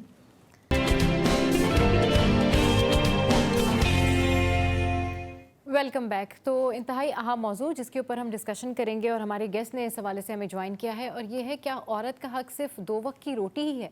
मतलब औरत के और क्या हुकूक हैं और औरत के क्या इस माशरे के अंदर एग्जिस्टेंस है, इस हवाले से हम बात करेंगे। इसके लिए हमें ज्वाइन किया है मुफ्ती साद ने और सैयदा हिरा शिराजी ने, और इसके अलावा हमें एडवोकेट फ़कार हुसैन चीमा साहब ने जो है वो ज्वाइन किया है। आप सबका बेहद शुक्रिया। सबसे पहले मुफ्ती साद आपसे इस हवाले से बात करना चाहूँगी। ये जो एक आम अब वैसे तो देखा जाए कि आज की औरत और उसका स्टैंडर्ड, और दूसरी ही जानिब ये वाला परसेप्शन कि बस औरत का हक तो एक 2 वक्त की रोटी है, घर में रहें और बस इनको यही चाहिए, इस हवाले से ज़रा बताएं। औज़ुबिल्लाहि मिनश्शैतानिर्रजीम बिस्मिल्लाहिर्रहमानिर्रहीम। सबसे पहले जब इस तरह के मौज़ूआत होते हैं तो मैं एक बात कहता हूँ कि हम हुकूक की बात करते हैं ख़वातीन की, हम तो हुकूक तब की बात करें ना कि जब हक देना हक लेना, औरत की इतनी अजमत है। हाँ। आपने एक बात कही कि औरत की एग्जिस्टेंस, मर्द की एग्जिस्टेंस एक औरत की वजह से है। अगर हम इस बात को सोचें, आज मैं इधर एग्जिस्ट करता हूँ, कहीं ना कहीं अल्लाह सबके खालिक हैं, लेकिन इस दुनिया में लाने का सबब एक औरत बनती है। असल में मसाइल कब खड़े होते हैं? मसाइल यहाँ अगर हम पाकिस्तान में देखें, यहाँ तो बच्चों को भी हुकूक नहीं मिलते, यतीम बच्चों को भी हुकूक नहीं मिलते। वो बात सारी है औरतों के हुकूक से ज़्यादा औरतों के जो अल्लाह रब्बुल इज़्ज़त ने और रसूल अल्लाह सल्लल्लाहु अलैहि वसल्लम ने अपनी मुआशरत में औरत की जो फजीलत बताई है, जो स्टेटस बताया है, अगर हम वो बात करें, जैसे फॉर एग्ज़ाम्पल हमारे यहाँ अगर हुकूक की आप बात करेंगे तो हमें एक डिफर ऑफ ओपिनियन नज़र आता है कि जो मर्द के हुकूक हैं वही हुकूक औरत को मिलने चाहिए, शाना बशाना खड़े होना चाहिए। मैं तो कहता हूँ कि औरत को अल्लाह रब्बुल इज़्ज़त ने मर्द से इस बतौर अफजल रखा है कि मर्द को उसकी खिदमत के लिए मामून कर दिया। जब बेटी है तो बाप खिदमत करे, बहन है तो भाई खिदमत करे, बेगम बनकर आती है तो मियाँ खिदमत करता है। वो हम कुरान के एक आयत को लेकर कहते हैं रिजालु कव्वामून अलन निसा, उसका मतलब ये नहीं था कि अफजलियत मर्द को हासिल है, वो ये था कि उसकी जिम्मेदारियाँ औरत से कदर ज़्यादा है। मर्द की जिम्मेदारी उसके नान नफ़का का खर्चा उठाए, मर्द के माल पर उसके औरत का हक है। तो ये सारी चीज़ें जिम्मेदारी मर्द पर औरत से ज़्यादा आयद होती है एज अ जो वो दुनियावी तौर पर जिम्मेदारी लेता है। अब हमारे यहाँ हम जब औरत के स्टेटस की बात करते हैं, तमाम तर मैं हमेशा पिछले शो में भी आपसे जब मैं बात कर रहा था, हमने ये जो मसाइल हमारे यहाँ खड़े हो गए, हमने और ये वेस्टर्न ने जब औरत की बात की, फेमिनिज्म अप्रोच आया, ये एक बहुत मैं पोस्ट मॉडर्निज्म की बात करूं तो उसके बाद आना शुरू हुआ है। लेकिन हमने तमाम तर उलमा ने, मैं बड़ी उससे बात करूं कि जब हमने ख़वातीन के हुकूक की किताबें आपने देखी होंगी, औरत के हुकूक के अलमबरदार आपने पाकिस्तान में देखे होंगे, हमने इस मसले को समझा ही नहीं, हमने इस मसले को गलत एड्रेस किया है। This is not about the rights of women या राइट्स ऑफ मैन, ये असल में हमने जेंडर डिस्कोर्स किया है। जेंडर डिस्कोर्स का क्या मतलब? हमने कहा मर्द के हुकूक, औरत के हुकूक, मर्द ये औरत ये कभी इस्लाम ने कहा ही नहीं था। इस्लाम ने कहा बाप, इस्लाम ने कहा भाई, इस्लाम ने कहा बेटा, इस्लाम ने आपको माँ बनाया, बहन बनाया, किसी की बीवी बनाया। जब आप ये सोचेंगे ना कि मेरे बाप ने मुझे बाहर जाने से मना किया है, तो वो आपको बुरा नहीं लगेगा। लेकिन आप ये सोचेंगे एक मर्द मुझे जाने से बाहर रोक रहा है तो वो बुरा लगेगा। अगर आप कोई मर्द ये कहे कि मैं अपनी बीवी की बात सुनता हूं तो बुरा नहीं लगेगा, मैं एक औरत की बात सुनता तो बुरा लगेगा। तो मर्द औरत आपने डिफरेंशिएट किया, this was gender, this was not Islam जो आपने किया। तो जेंडर डिस्कोर्स से निकले, रिश्तों को अहमियत दे। हम लड़के भी बाप से पूछ कर ही आते हैं, अगर बाप मना कर दे, बाप मना कर दे तो मर्द क्या, लड़का क्या, बेटा क्या, बेटी दोनों को बाहर नहीं निकलना चाहिए। अगर मियाँ औरत अपनी बीवी को कुछ प्रिकॉशंस देता है, आपने ये नहीं, और इसी तरह एक और मियाँ बीवी अपनी मियाँ को बोलती है आपने यहाँ ऐसे ऐसे नहीं करना, उस मियाँ को भी चाहिए उसको सुने। लास्ट में एक पॉइंटर ऐड करूँ, जो आपने कहा ना 2 वक्त की रोटी, और ये इस तरह के जब हम बात करते हैं तो उनको एक देखिए 2 तरह के निज़ाम होते हैं। हम ना बहुत लीनियट ले लेते हैं घर को चलाना। दुनिया का सबसे मुश्किल काम, हजरत भी बैठे हैं एडवोकेट, इनसे पूछें अगर हमें 3 दिन घर चलाने के लिए दे दिया जाए ना तो सारे घर का सत्यानाश हो बिल्कुल सही। तो घर चलाना बहुत बड़ी बात है। अगर औरत की जिम्मेदारी में घर को गवर्न करना आता है तो ये एक बहुत बड़ी बात है। और इसी तरह मर्द बाहर के मामलात, लेकिन मैं इस बात पर कतई नजर ये नहीं कह रहा कि औरत बाहर के कोई मामलात देख नहीं सकती, देख सकती है बाज़ ज़रूरत जब कोई मामलात हो। अगर कोई बिजनेस के, हजरत खतीजा भी किया करती थी बिजनेस मामलात हो, उसको देख सकती हैं। हजरत अम्मा आयशा ने बहुत सारे ऐसे मामलात देख सकती हैं, इसमें कोई कबाहत नहीं है। लेकिन औरत का पहला फर्ज, पहली तरजीह उसका अपना घराना होता है, उसके अपने बच्चे होते हैं। अगर वो घर में बैठकर एक हाउसवाइफ है और अपने घर की तमाम तर जिम्मेदारियों को बखूबी निभा रही है तो हम उसको किस तरह डिग्रेड करते हैं? सही कह रहे हैं हीरा। आप इसके ऊपर क्या कहना चाहेंगे? ये मर्द जो होते हैं ये यही क्यों सोचते हैं कि भाई औरत का जो हक है सिर्फ बस ये 2 वक्त की रोटी है, घर में बैठे हैं और बस दैट इज़ इनफ? आउज़ु बिल्लाहि मिनश शैतानिर रजीम, बिस्मिल्लाहिर रहमानिर रहीम। हमारे लिए हमेशा मंबा हिदायत, सरचश्मा हिदायत कुरान मजीद, फ़ुरक़ान हमीद। परवरदिगार आलम कुरान मजीद ने इरशाद फरमाया बिस्मिल्लाहिर रहमानिर रहीम व आशिरुहुन्ना बिल मारूफ़, मर्दों को मुखातिब करते हुए बिलखुसूस कि औरत के साथ अपनी ज़िंदगी, जब ये 2 वक्त की रोटी की बात हो रही है तो यहाँ पे स्पेसिफ़िकली उस मर्द की बात हो रही है जो कव्वाम है, जो खातून है, जो मस्तूर है, जो घर को चला रही है, जो उमूर खानादारी देख रही है, यानी बीवी जो ज़ौजा है, यकीनन उसी की बात है। तो उसी हवाले से मैं बात करना चाहती हूँ कि मर्दों को मुखातिब करते हुए परवरदिगार आलम कह रहा है कि अपनी बीवियों के साथ, अपनी ख़वातीन के साथ उम्दा तरीके से ज़िंदगी बसर करो, मारूफ तरीके से ज़िंदगी बसर करो, अच्छे तरीके से ज़िंदगी बसर करो। खुतबा हुज्जतुल विदा के अंदर भी हम देखते हैं कि रसूलुल्लाह सल्लल्लाहु अलैहि वसल्लम, ताजदार अंबिया अहमद मुस्तफ़ा मोहम्मद मुस्तफ़ा सल्लल्लाहु अलैहि वसल्लम मुखातिब करके तमाम लोगों को कह रहे हैं कि तुम्हारी ख़वातीन के कुछ हुकूक तुम पर है और तुम्हारे कुछ हुकूक उन पर है। सबसे पहले ये बात तो क्लियर है, जिस तरह से सूरह निसा का अभी ज़िक्र किया गया कि कव्वाम परवरदिगार आलम ने बनाया है, मर्द को तो नान नफ़क़ा ये सारी उसकी ज़िम्मेदारी है। बेशक सही मुस्लिम में भी है, हदीस में मिलता है कि एक सहाबी खड़े हुए रसूलुल्लाह सल्लल्लाहु अलैहि वसल्लम से सवाल किया कि हमारी ख़वातीन का हम पर क्या हक़ है? तो फरमाते हैं जब तुम खाओ तो उनको खिलाओ, जब तुम कमाओ या पहनो तो उनको पहनाओ। और फिर आगे हम देखते हैं कि अब्दुल्ला बिन अमर से रिवायत है सही मुस्लिम में कि आप कहते हैं कि रसूलुल्लाह सल्लल्लाहु अलैहि वसल्लम इरशाद फरमा रहे हैं कि एक शख्स के लिए इससे ज़्यादा ख़तरनाक क्या चीज़ हो सकती है कि जिस पर ख़र्च करना उसके लिए वाजिब करार दिया गया और वो उस पर ख़र्च ना करे। तो ये तो बात अंडरस्टूड है कि नान नफ़क़ा, रोटी, खाना खिलाना ये सब मर्द की ज़िम्मेदारी है। लेकिन सबसे बेहतरीन चीज़ वो जो अल्लाह और रसूल की नज़र में महबूब है, जो उनको पसंद है, वो ये कि नबी अपने बारे में इरशाद फरमाते हैं बिस्मिल्लाहिर रहमानिर रहीम खैरुकुम लिअहलिही व अना खैरुकुम लिअहली, कि तुम में से बेहतरीन वो है जो अपने घर वालों के साथ बेहतरीन सलूक करता है, घर वालों के साथ अच्छा है, और मैं तुम में से सबसे बेहतरीन हूँ कि मैं अपने घर वालों के साथ बेहतरीन सलूक करता हूँ। तो सिर्फ उनकी ज़िम्मेदारियों को पूरा कर देना आपकी ज़िम्मेदारी नहीं है। आपकी ज़िम्मेदारी है कि आप बाहर लोगों के साथ कैसे, ये नहीं सोसाइटी में कैसे मूव करते, ये खुदा की नज़र में महबूब नहीं है। खुदा चाहता ये कि आपकी बीवी आपके इखलाक की गवाही दे, आपके घर की ख़वातीन आपके इखलाक की गवाही दे कि आप घर में उनके साथ कैसे हैं। जिस तरह से हम देखते हैं कि रसूलुल्लाह सल्लल्लाहु अलैहि वसल्लम इरशाद फरमा रहे कि अरबाज बिन सारिया कहते हैं कि नबी फरमा रहे अपनी बीवी को पानी पिलाना, जो पानी पिलाता है उसको अजर मिलता है इस बात का। तो वो कहते हैं मैं फ़ौरन उठा और मैंने जाकर अपनी बीवी को पानी पिलाया और फिर रसूलुल्लाह की हदीस उसको सुनाई।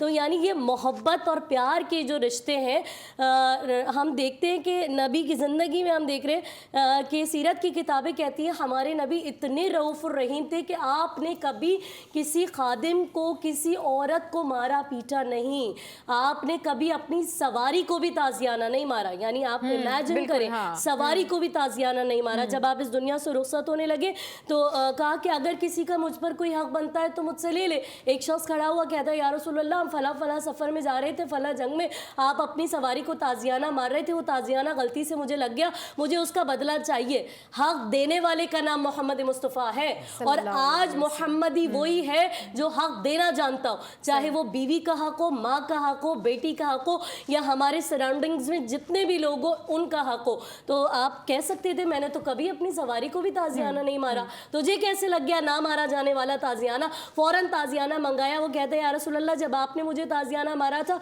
मेरे जिस्म पे कमीज़ नहीं थी, मेरा जिस्म बरहना था। रसूलुल्लाह ने फ़ौरन अपनी कमीज़ मुतहर को उतार दिया और जैसे ही उतारा फ़ौरन दौड़ा, कहता है या रसूलल्लाह कहाँ का सफ़र, कहाँ का ताजियाना? मैंने तो मोहरे नबूवत को बोसा देने के लिए बहाना तराशा था।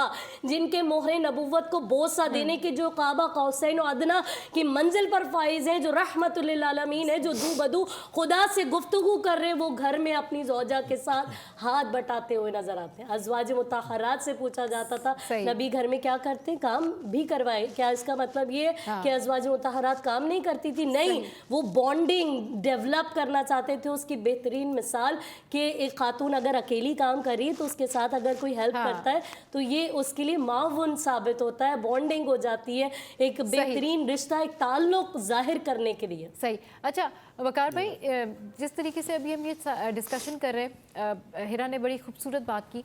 अभी जो करंट जो लोग हैं ना, जो स्पेशली जो एक ख़ास किस्म का माइंडसेट है मर्दों का, उसमें वो ये समझते हैं कि सिर्फ नान नफ़का हो गया और ये तो मेरी ज़िम्मेदारी है ही, 2 वक्त की रोटी, बाकी ज़रूरियात ये तो मेरी ज़िम्मेदारी है ही, बस इतना ही हक है औरतों का। इस हवाले से बताएं, क्योंकि डेफिनेटली आपके पास इस तरह के बहुत सारे ऐसे केसेस भी आते होंगे और इस तरह के बहुत सारे मामलात भी होते होंगे निजी ज़िंदगी में लोगों के आपस में जो होते हैं। जी बिल्कुल। आज का जो एक आपका टॉपिक है, क्या औरत का हक जो है सिर्फ 2 वक्त की रोटी है, इससे आगे बढ़कर अगर मैं इस चीज़ को डिफ़ाइन करूँ, मुझसे बेहतर जो इस्लामी पहलू से या शरई पहलू से साहिब और साहिबा मौजूद, इन्होंने बताया हैं भी चीज़ें। तो मैं अगर इस चीज़ को डिफ़ाइन करने पे आऊँ कानूनी लिहाज से भी और हमारी दुनियावी लिहाज से भी, जो हम डेली फेस करते हैं केसेस को, उसमें हमने ये देखा है कि ज़्यादातर जो मर्द हजरात हैं वो इस चीज़ को वो नहीं सोचते कि क्या हमारा हक इसी तरह इनको डील करना है कि सिर्फ 2 वक्त की रोटी दें। उसमें हमने जो देखा है ख़वातीन की तरफ से ज़्यादा केसेस आते हैं। अच्छा, ख़वातीन आकर ज़्यादा क्लेम करती हैं एज़ कम्पेयर टू जेंट। वो आकर खुद आती हैं कोर्ट्स में और आकर क्लेम करती मुझे ये नहीं मिल रहा, वो नहीं मिल रहा। इसके बरक्स जब मैं अपनी प्रैक्टिस की बात कर रहा हूँ, मैं उसमें हमने ये देखा बाद में कि वो एक तो कमाने वाली औरत है और उसके अलावा वो रिस्ट्रिक्शंस पसंद नहीं करती। अच्छा, कि मेरे ऊपर पाबंदी लगाते हैं, ये करते हैं, वो करते हैं।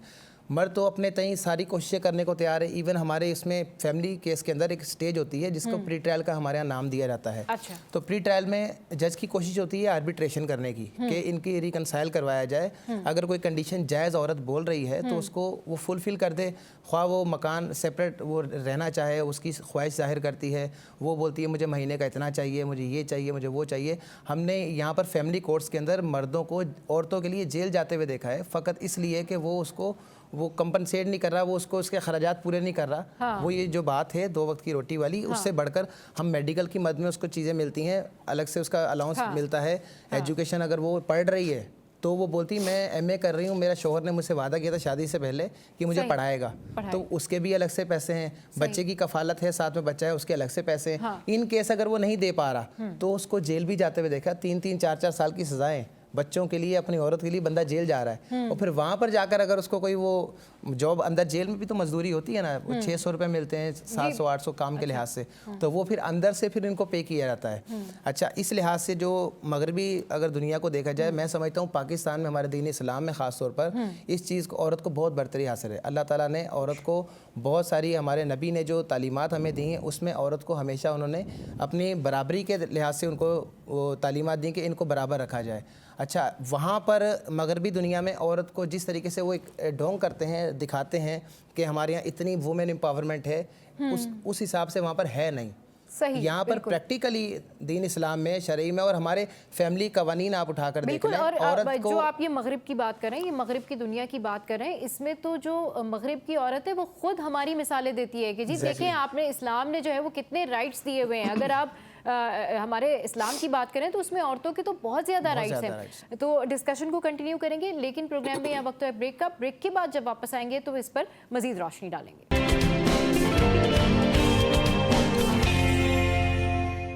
Welcome back. तो हमारे गेस्ट हमारे साथ हैं और बहुत अहम मौजू है जिसके ऊपर हम डिस्कशन कर रहे हैं। और ब्रेक पे जाने से पहले हम यही बात कर रहे थे, जो मगरिब की ख़वातीन हैं वो बहुत ज़्यादा अब इस बात पर बात करती हैं कि जो मुस्लिम ख़वातीन हैं वो बहुत ज़्यादा उनके राइट्स हैं, उनको बहुत ज़्यादा इज़्ज़त दी गई है। बल्कि हमारे दिन में तो ज़्यादातर फोकस इसी बात पे किया गया है कि औरत की इज़्ज़त, उसका मुकाम जो है वो क्या है। मुफ्ती साहब इस पे आप क्या जी बिल्कुल, अगर मैं इस्लाम की बात करूं, हम ना इस्लाम को एक मज़हब समझे हैं। हम समझते हैं कि ये मज़ाहिब में से जैसे क्रिश्चियनिटी है, जुडाइज़म है, बाकी मज़ाहिब है, ये भी एक मज़हब है। ये मज़हब नहीं है। अल्लाह रब्बुल इज़्ज़त ने अगर पूरा कुरान उठाकर देख लें, कहीं भी इस्लाम को मज़हब नहीं कहा बल्कि दीन कहा है। अब दीन और मज़हब में क्या फ़र्क है? देखिए, मज़हब क्या होता है? जिसमें तीन चीज़ें हो, डॉगमा हो, अकीदा हो, जिसके अंदर कोई रिचुअल्स हो, कस्टम्स हो और इबादत के तरीके हो, मोड्स ऑफ वर्शिप हो। ये जुडाइज़म में भी है, क्रिश्चियनिटी में भी, हिंदुइज़म में भी है, सब में। लेकिन जब आप इस्लाम की बात करते हैं, इस्लाम है दीन। दीन क्या है? जिसका मुकम्मल मुआशी निज़ाम हो, जिसका मुकम्मल सोशल, इकोनॉमिक और पॉलिटिकल एंड लॉ पूरा वैल्यू स्ट्रक्चर हो। रसूल अल्लाह सल्लल्लाहु अलैहि वसल्लम ने सब बताया नहीं है, मदीना की रियासत को बनाकर दिखाया। This is the main example what the society should be. और बताया कि पहले ईयर में ब्रदरहुड कायम की, उसके बाद खवातीन के साथ खुद कैसे सलूक किया। मुआशरे के अंदर अरब मुआशरा, आप तो वेस्टर्न की, अरब मुआशरा जहां बेटी के पैदा होने पर बच्ची को जिंदा दरगोर कर दिया जाए। एक साहबी आते हैं, फरमाते हैं या रसूल अल्लाह, अब आप सुनिए, फरमाते हैं या रसूल अल्लाह, मैं एक वाकया सोचता हूँ तो बहुत हंसता हूँ, एक वाकया सोचता हूँ रोना आता है। अब हंसने वाला वाकया इधर छोड़ देते हैं, रोना किस बात पर आता है? फरमाते हैं या रसूल अल्लाह, मैं एक सफ़र पर गया तो सफ़र काफ़ी तवील हो गया, पहले बड़े बड़े सफ़र होते हैं। सफ़र से वापसी आया तो मैंने जब दरवाज़ा खटखटाया तो देखा एक छोटी सी बच्ची दरवाजे पर आई। तो मैंने छोटी सी बच्ची को देखकर हैरान हुआ। मैंने उसकी वालदा अपनी बेगम की तरफ आँख उठाकर देखा, आंखों के इशारों से पूछा ये कौन है? तो मेरी बेगम कहती है तुम्हारी बेटी है। मुझे बड़ा गुस्सा है, साहबी फरमा इस्लाम कबूल करने से पहले मुझे बड़ा गुस्सा आया। गुस्सा आने के सबब मैंने बेगम को देखा, लेकिन बेगम ने मेरी बेटी को तमाम तर आदाब सिखाए हुए थे कि बाप के साथ कैसे पेश आए ताकि मैं खुश हो जाऊं। उसने मेरे हाथ चूमे, उस वक्त जो जूते थे वो निकाले सब। लेकिन या रसूल अल्लाह, मुझे रहम ना आया। सुबह मैं तैयार हुआ, अपनी बेटी को तैयार किया और अपने साथ बाहर घुमाने ले गया। मेरी बेगम रो रही थी, जानती थी ये क्या करने वाला, क्योंकि अरब की मुआशरे की औरत थी। लेकिन मैं अपनी बेटी को अपनी उंगली थमाए बाहर लेकर जा रहा था। मेरी बेटी नहीं जानती थी, वो समझी आज बाप मुझे बाहर घुमाने लेकर जा। फरमाते हैं या रसूल अल्लाह, मैं अपनी बेटी को ले गया एक अकेले सहरा में।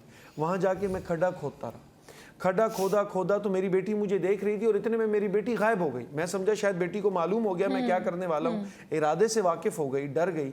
दूर से देखा कि या रसूल अल्लाह, वो एक दुपट्टे में अपना दुपट्टा गीला करके लाई और मेरे माथे को पसीने से पहुंचा कि मेरे बाप को पसीना आ रहा है। फरमाया या रसूल अल्लाह, मुझे फिर भी रहम नहीं आया। मैं खड्डा खोदता रहा, मेरी बेटी मुस्कुराती रही। उसके बाद मैंने अपनी बेटी को खड्डे में डाला, वो तब भी उसको लगा कि मेरा बाप खेल रहा है मेरे साथ। जब मैंने मिट्टी डाली, अब वो ये बात कह ही रहे थे कि हत्ता कि मेरी बेटी की सांस बंद होने लगी, हज़रत उमर ने हाथ पकड़ा, कहा कि उसको खामोश हो जाओ। कहा क्या हुआ? कहा देखते नहीं हो? जैसी साहबी ने रसूल अल्लाह सल्लल्लाहु अलैहि वसल्लम का चेहरा देखा, मैं रसूल रो रो कर दाढ़ी मुबारक तर हो गई थी। अब आप देखें ये अरब का माशरा है। अब दूसरी हदीस सुने।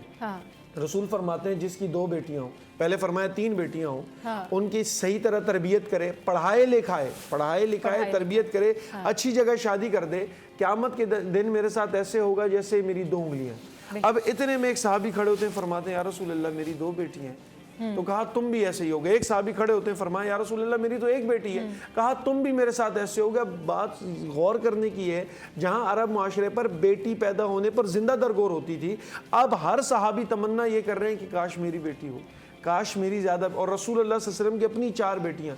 तो ये तमाम एक बेहतरीन एग्जाम्पल दे दिया रसूल अल्लाह सल्लल्लाहु अलैहि वसल्लम ने कि मरते दम तक कि ख़वातीन की क्या हुर्मत है। रसूल और एक अरब माशरे के अंदर मस्जिद नबी में बैठे हैं, साहबी पूछते हैं या रसूल अल्लाह, आप सबसे ज्यादा मोहब्बत किससे करते हैं? सही। तो रसूल ने फरमाया आयशा से। अब अरब माशरे के अंदर अपनी बेगम से मोहब्बत का इजहार करना, सहाबा कराम का ना थोड़ा सा चेहरा देखा कि मुतगय्यर हो गया। तो सहाबा पूछते हैं या रसूल अल्लाह, मैं मर्दों में बात कर रहा हूँ। तो रसूल को समझ लग गई कि इनको मेरा जवाब अच्छा नहीं लगा। फरमाया कि आयशा के वालिद से, कह सकते थे हज़रत अबू बकर से। फरमाया आयशा के वालिद, तरबियत दी कि अपनी बेगम की किसी चीज़ में अप्रिसिएशन करना। या माशरे के अंदर आजकल तो हमारे यहाँ फैमिली सिस्टम में कल्चर की, इस्लामिक नहीं, कल्चर की, अपनी बेगम से इज़हार मोहब्बत करना अपने फैमिली के अंदर भी हमें बेइज्जती समझा जाता है। ठीक है, नहीं, रसूल अल्लाह सल्लल्लाहु अलैहि वसल्लम मस्जिद नबी में बैठ कर तारीफ़ की, मोहब्बत का इज़हार किया। तो ये जो मैं आखिरी बात करूंगा, मुझे मालूम है लंबी हो रही है, एडवोकेट साहब की बात से मुझे, हम ना निकाह को समझे ही नहीं। हमने इसको मैरिज समझा जैसे वेस्टर्न सोसाइटी। निकाह का क्या मतलब है जी, मुख्तसर अरबी के अंदर निकाह के 4 मतलब है।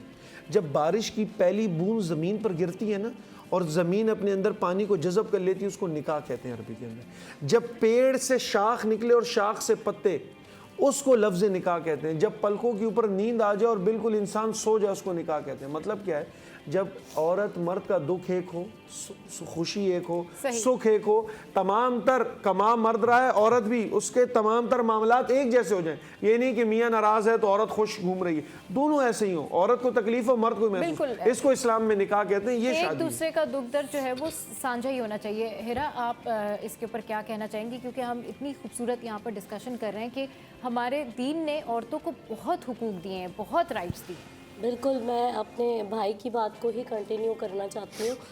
बहुत अच्छी बात इन्होंने की, और मेरा हम सब का, आपकी पूरी टीम का, आपका, हम सब का मकसद ये है कि वो जो घर में बैठे हुए लोग देख रहे हैं तो हम उनकी भी इस्लाह का बाइस बने। कोई एक खातून भी, मेरे भाई ने जो बात की बहुत अच्छी बात थी, मैं 100% एग्री करती हूँ इस बात से, लेकिन ये एक स्पेसिफिक तबके की बात थी जहाँ पे ख़वातीन आकर जो है वो केस फाइल कर रही होती हैं, और वो भी लोग हैं, वो भी ख़वातीन, हर तरह के लोग हैं, वो भी ख़वातीन हैं जो डेली बेसिस पे जिनके साथ बड़े मसले मसाइल हैं। हम देखते हैं कि जो जॉइंट फैमिली सिस्टम है, ज़ाहिर है बहुत सारे लोग देख रहे हैं इस प्रोग्राम को, अगर हम शरीयत को समझते हैं, अगर हम दीन को जानते हैं तो बहुत अच्छा है, और अगर हम उसको नहीं जानते तो वो फिर एक तरह से बहुत बुरा भी साबित हो सकता है। इस लिहाज से कि अभी जैसे हज़रत आयशा की बात हुई, हज़रत खदीजा सलामुल्लाह अलैहा क्या मोहब्बत थी कि जिनके लिए कायनात के नबी रसूलुल्लाह ज़ुबान वही तर्जुमान से फरमा रहे, मुझे खदीजा की मोहब्बत बतौर रिज़्क़ अता की गई, और कभी जलाल में आए तो कहा कि कोई खदीजा की बराबरी नहीं कर सकता। वो उस वक्त मेरी ढाल थी जब ज़माना मेरा मुखालिफ था, और आज के ज़माने में हम मेंटली जो है वो इतना मैं समझती हूँ कि पस्त है कि हम मर्द अमूमन अपनी ख़वातीन की, अपनी बीवियों की ऐसे तारीफ़ नहीं कर सकते।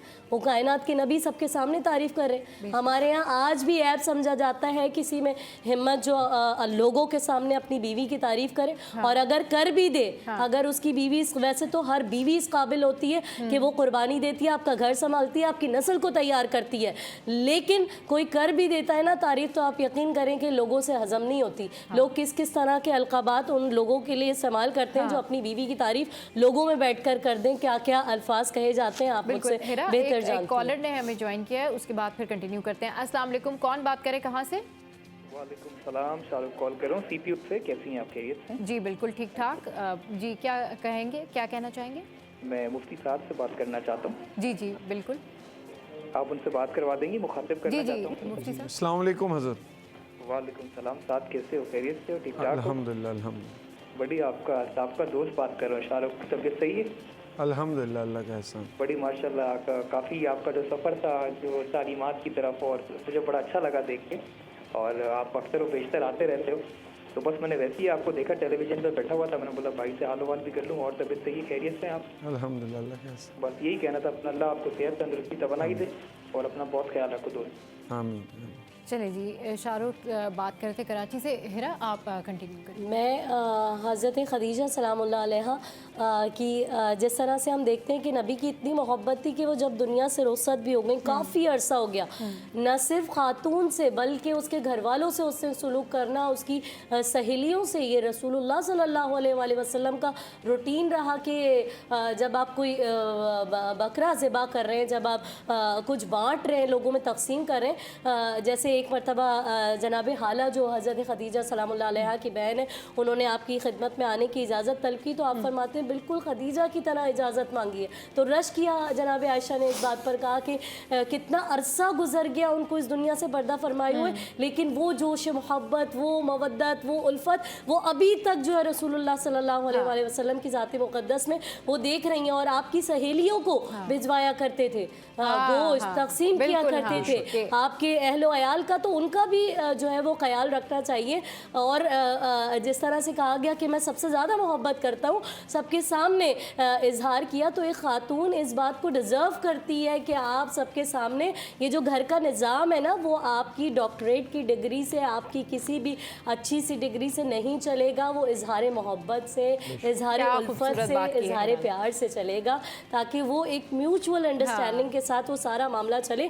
मैं अफसोस होता है ज़ाहिर है कि हमारा काम ऐसा है, ख़वातीन में घिरे रहते हैं, हर तरह की बातें ख़वातीन बताती हैं, हर तरह के मुख्तलिफ एक्सपीरियंसेस भी सामने आ रहे होते हैं, हर किसी का अपना मैं समझती हूँ कि एक मर्द को डिक्टेटर नहीं होना चाहिए अपने घर के अंदर, वो इतना मेहरबान हो, इतना हमदर्द हो कि बीवी किसी और से अपनी बात कोई करे ना, अपने सारे दिल का हाल उसे ही सुनाए। इमाम अली अलैहिस्सलाम ने एक मर्तबा बाजार में एक औरत को पिटते हुए देखा। आप यकीन करें, तारीख कहती है कि 3 दिन आपने खाना नहीं खाया, 3 दिन तक कनीज़ आपके पास खाना लेकर आती रही, आपने नहीं खाया। और जब सबब पूछा आखिर में, तो कहा कि मैंने एक बाज़ार में एक औरत को पिटते हुए देखा है। तो वो लोग जो किसी भी वजह से, वो ख़वातीन भी जो अपनी चाहे औलाद की मोहब्बत में अपने शौहर को डिग्रेड करें, उनको भी मना किया गया, और वो लोग जो अपने माँ बाप की बातों में आके, अपने बहन भाइयों की बातों में आके अपनी बीवियों को डांट डपट करते हैं, मारते हैं, उन पे हाथ उठाते हैं, इन सब से अल्लाह ताला ने रोका है, क्योंकि कायनात में सबसे पहला रिश्ता, सबसे मुक़द्दस रिश्ता बेशक माँ बाप का है, लेकिन पहला रिश्ता, सबसे अहम रिश्ता एक शौहर और बीवी का है, जो परवरदिगार आलम ने हज़रत हव्वा और जनाब आदम अलैहिस्सलाम की मौजू के लिहाज से अगर मैं इस चीज़ को ऐड करूँ, यहाँ पे वकार भाई पहले अभी ब्रेक लेते हैं, ब्रेक के बाद जो है जब वापस आएंगे तो फिर डिस्कशन जो है वो कंटिन्यू करेंगे। आप हमारे साथ रहिए।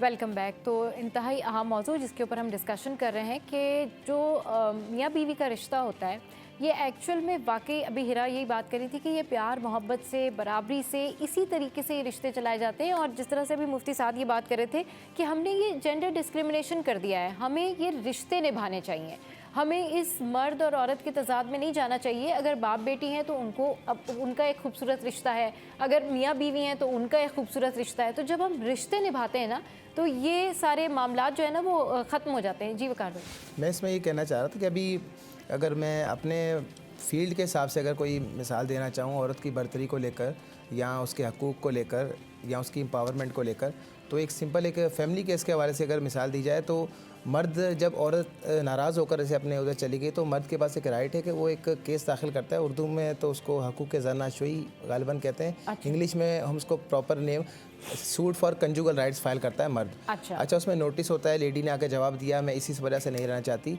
अगर कोर्ट ने मर्द के हक में फैसला कर दिया कि आप इसको ज्वाइन करें जाकर एज अ वाइफ, तो वो नहीं आती, तो उसके लिए कोई कानून नहीं है, मर्द उसको ज़बरदस्ती, कोर्ट ज़बरदस्ती नहीं कर सकती। इसके बरक्स अगर औरत आती है और वो सूट फॉर खुला दायर करती है, तो मर्द आकर लाख सफाई दे ले, उसको खुला होनी है। अच्छा, ठीक है, सही। अगर मतलब मर्द के लिए कोई रेमेडी नहीं है, हाँ। तो वो उसको ज़बरदस्ती ना अपने पास एज अ वाइफ ज्वाइन करवा सकता है। हाँ। लेकिन औरत के पास ये रेमेडी है, उसमें सिर्फ आकर ये बोल दे मुझे इसकी शक्ल भी पसंद नहीं है, और कोई सॉलिड रीज़न ना दे, तब भी उसको खुला कोर्ट दे देगी। अच्छा, यहाँ तक कि ये हकूक़ निस्वा का जो एक वो बिल पास हुआ था, उसके बाद से सुप्रीम कोर्ट ने एक रूलिंग दी थी कि वो ये बोल दे आकर कि भाई मुझे अगर इसकी शक्ल भी पसंद नहीं, फिर भी आप इसको देंगे। इसके अलावा आप माशरे में ये देखें कि सबसे ख़तरनाक केस वो होता है जिसमें कोई औरत किसी के ऊपर एलिगेशन लगा दे और कोर्ट में आ जाए ना, तो वो एक तो उसकी इज़्ज़त तो गई, और कोर्ट्स में जो माहौल है ना, वो अल्टीमेटली हमारे माशरे के लिहाज से लोगों के जहन में ये जाता है कि ये मर्द ही गलत है, औरत ने इल्ज़ाम ऐसे नहीं लगाया। अपनी इज्जत जो है ना ऐसे, ख्वाह वो उसके रियल कोई भी वाक़यात हों, फैक्ट्स कुछ भी हों, लेकिन अगर किसी ने उसके ऊपर वो कर दिया, तो माशरे में औरत की जो इतनी वो है, इतनी से है, वो अगर बोल दे कि हाँ इसने ये काम किया है, इस तरीके से इसने एलिगेशन लगा दे कोई, तो सब उसकी सुनेंगे, मर्द की कोई नहीं सुनेगा। तो टॉपिक के लिहाज से अगर मैं बोलूँ तो अगर मर्दों के लिहाज से वो सोचा जाए, तो वो तो यही बोलते हैं हमारे लिए तो कुछ है ही नहीं, तो सब कुछ इनके लिए ही है। तो एक अजराए मजाक भी, हम यूनिवर्सिटी में जब पढ़ते थे, तो बैंक में हम जो अपनी फ़ीस भरने, LLM का हमारा कोर्स चल रहा था, तो एक लेडी जो ना वो काउंटर क्रॉस करके आई, तो वो आकर बोलती मेरी फ़ीस भरें। हमारा एक कोलीग था भाई सिविल एविएशन में माशाल्लाह, उसने बोला आपको बराबरी के हकूक़ चाहिए, आप पीछे से आएँ। अच्छा, आप ऐसे सेपरेट होकर बोली नहीं मैं लेडी हूँ, बोला नहीं आपको बराबरी के हम हकूक़ दे रहे हैं, आप ले लें, आप पीछे लाइन में से आएँ। तो ये हैं चीज़ें। बात ये है कि कानूनी लिहाज से भी, शरई लिहाज से भी हमने यहाँ पर यही चीज़ देखी है कि औरत को अल्लाह ताला की ज़ात ने भी बहुत मुकाम दिया है। ज्वाइन किया है, उनसे बात करते हैं। अस्सलाम वालेकुम, कौन बात करे, कहाँ से? वालेकुम सलाम, आपके रेगुलर कॉलेज याहिया बात कर रहा हूँ। बड़ा मुझे माजरत के मैं मौखिल हुआ इनकी गुफ्तगू में, लेकिन देखिए मेरी बहन, अब बहुत अच्छी बातें हुई हैं माशाल्लाह, हम बहुत कुछ सीखते हैं, आलिम दीन से भी और लॉयर्स भी आते हैं। लेकिन मेरी नजर में बात की जो सबसे इम्पोर्टेंट चीज ना औरत की, उसको रेस्पेक्ट देना, उसको रिगार्ड देना। यानी हमारे लिए जो आज़ादी है वो आज़ादी का मकसद हमारा अपना डिफाइन किया हुआ है, इस्लाम ने जो की वो डिफाइन किया हुआ है। लेकिन हम लोग अनफॉर्चुनेटली सारी बातें औरतों मर्दों को समझाते हैं कि औरत के साथ इस तरह करना चाहिए, लेकिन औरत को भी समझाना इसलिए जरूरी है। औरत ही सर्व कर रही होती है ज्यादा। घरों में देख लें आप, यही हो रहा होता है हमारे घरों के अंदर। जो डोमेस्टिक प्रॉब्लम्स होती है औरतों पर जो बैठती होती है उसमें औरत ही शरीक होती है। तो सबसे पहले तो ये बात समझने की जरूरत है। दूसरी बात ये बात ये है कि हम पैरामीटर सेट करते हैं ना, तो अपने दीन के हिसाब से सेट करते हैं। अभी इन्होंने बड़ी खूबसूरत बात की, जब आप इक्वल राइट्स की बात करते हैं ना, मैं तो कहता हूँ औरत को प्रायोरिटी दी गई है, राइट्स नहीं दी गई, प्रायोरिटी है औरत के लिए। अब आपने इन्होंने बड़ी सी मिसाल दी कि भाई इक्वल राइट्स में तो फिर बहुत सारी चीजें ऐसे हो जाती है जो प्रायोरिटी में नहीं आती। तो हमें तो ये सोचना चाहिए, लेकिन हम जो आइडियलाइज करते हैं ना, मैं हमेशा कहता हूँ हम किसी और को कर रहे होते, किसी वेस्ट को कर रहे होते, हमें उसकी जरूरत नहीं वेस्ट को करने की। मेरा सवाल मौलाना साहब से ये मौलाना साहब मसला है कि जो दीन के नाम पे, आज़ादी के नाम पे जो एक सोशली एक मुहिम चलाई जाती है, उसमें तो औरत को बगावत से उठाया जाता है। अब हमें चाहिए कि हमारे उल्मा भी किस हद तक इंसान को आज़ादी देनी चाहिए। मेरी नजर में देखें, मैं खुद भी मेरी भी वाइफ है, लेकिन मैंने उसकी सोचों पे कभी पहरा नहीं लगाया। वो एक इंटेलेक्चुअल, उसको सोचने का हक है, वो सोचे, अपनी राय देने का हक है, वो राय दे। हमें किसी की सोचों पर पहरा नहीं लगानी चाहिए। ठीक है, thank you so much. Okay yeah yeah, thanks for calling. और जिस तरह से इन्होंने बात की कि वो कहते हैं ना कि हर चीज़ की ज़्यादती फिर आपको बहुत ज़्यादा नुकसान देती है।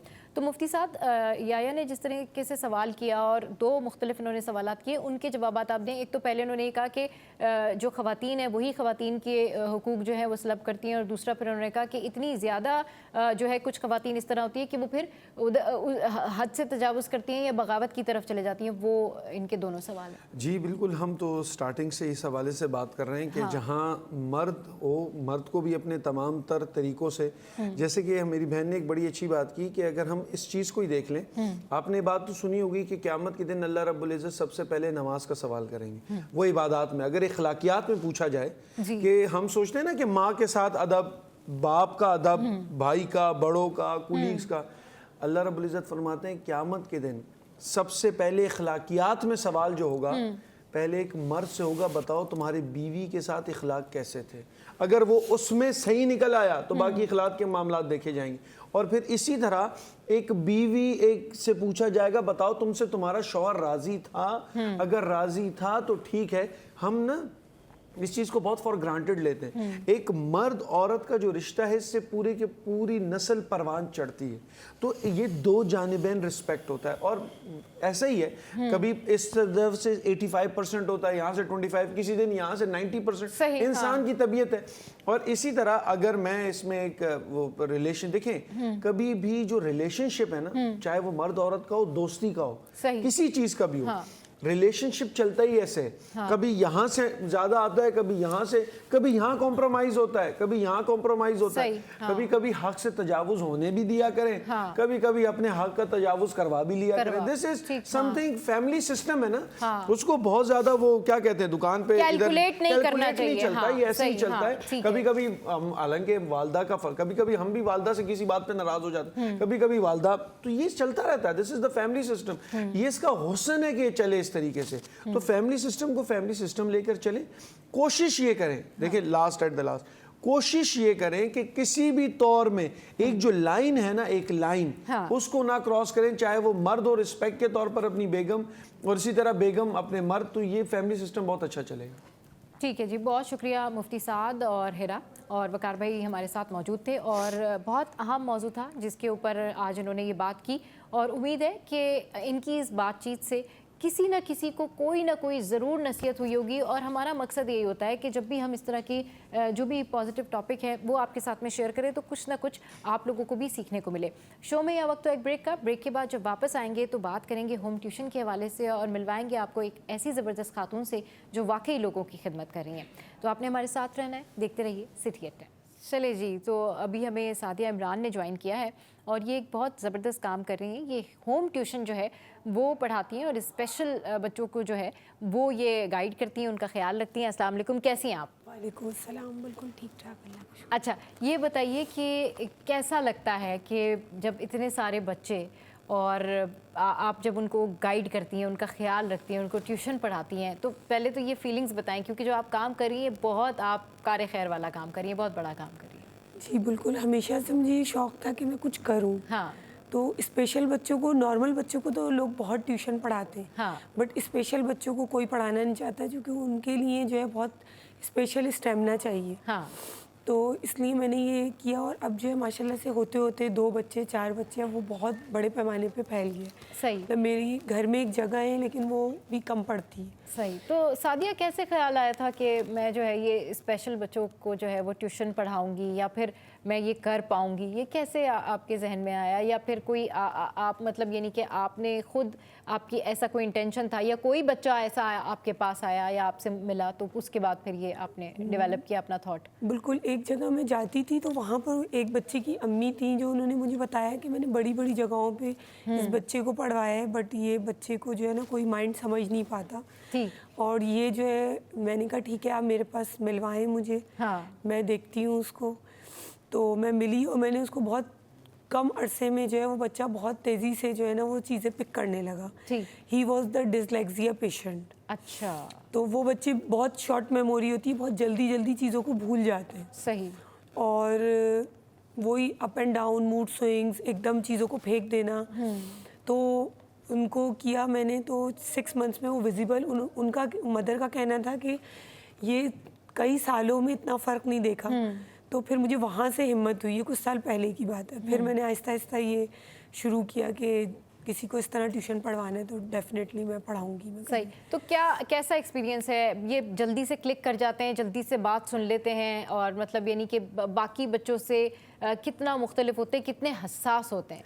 ये बच्चे नॉर्मल बच्चों से बहुत ज़्यादा सेंसिटिव होते हैं। अच्छा। नॉर्मल बच्चे भी हम अपने जो बच्चों को घर में ट्रीट करते हैं, हम उनको बहुत एक्स्ट्रा पैम्पर करके रख रहे होते हैं, और इन बच्चों को जो है कोई भी उस तरह ट्रीट नहीं करता। ये बाय बर्थ होते हैं, तो इनको सब जो है वो बस यानी एक्स्ट्रा केयर, बहुत एक्स्ट्रा केयर चाहिए होती है, एक्स्ट्रा जो है ना अटेंशन की ज़रूरत होती है इनको। बिल्कुल।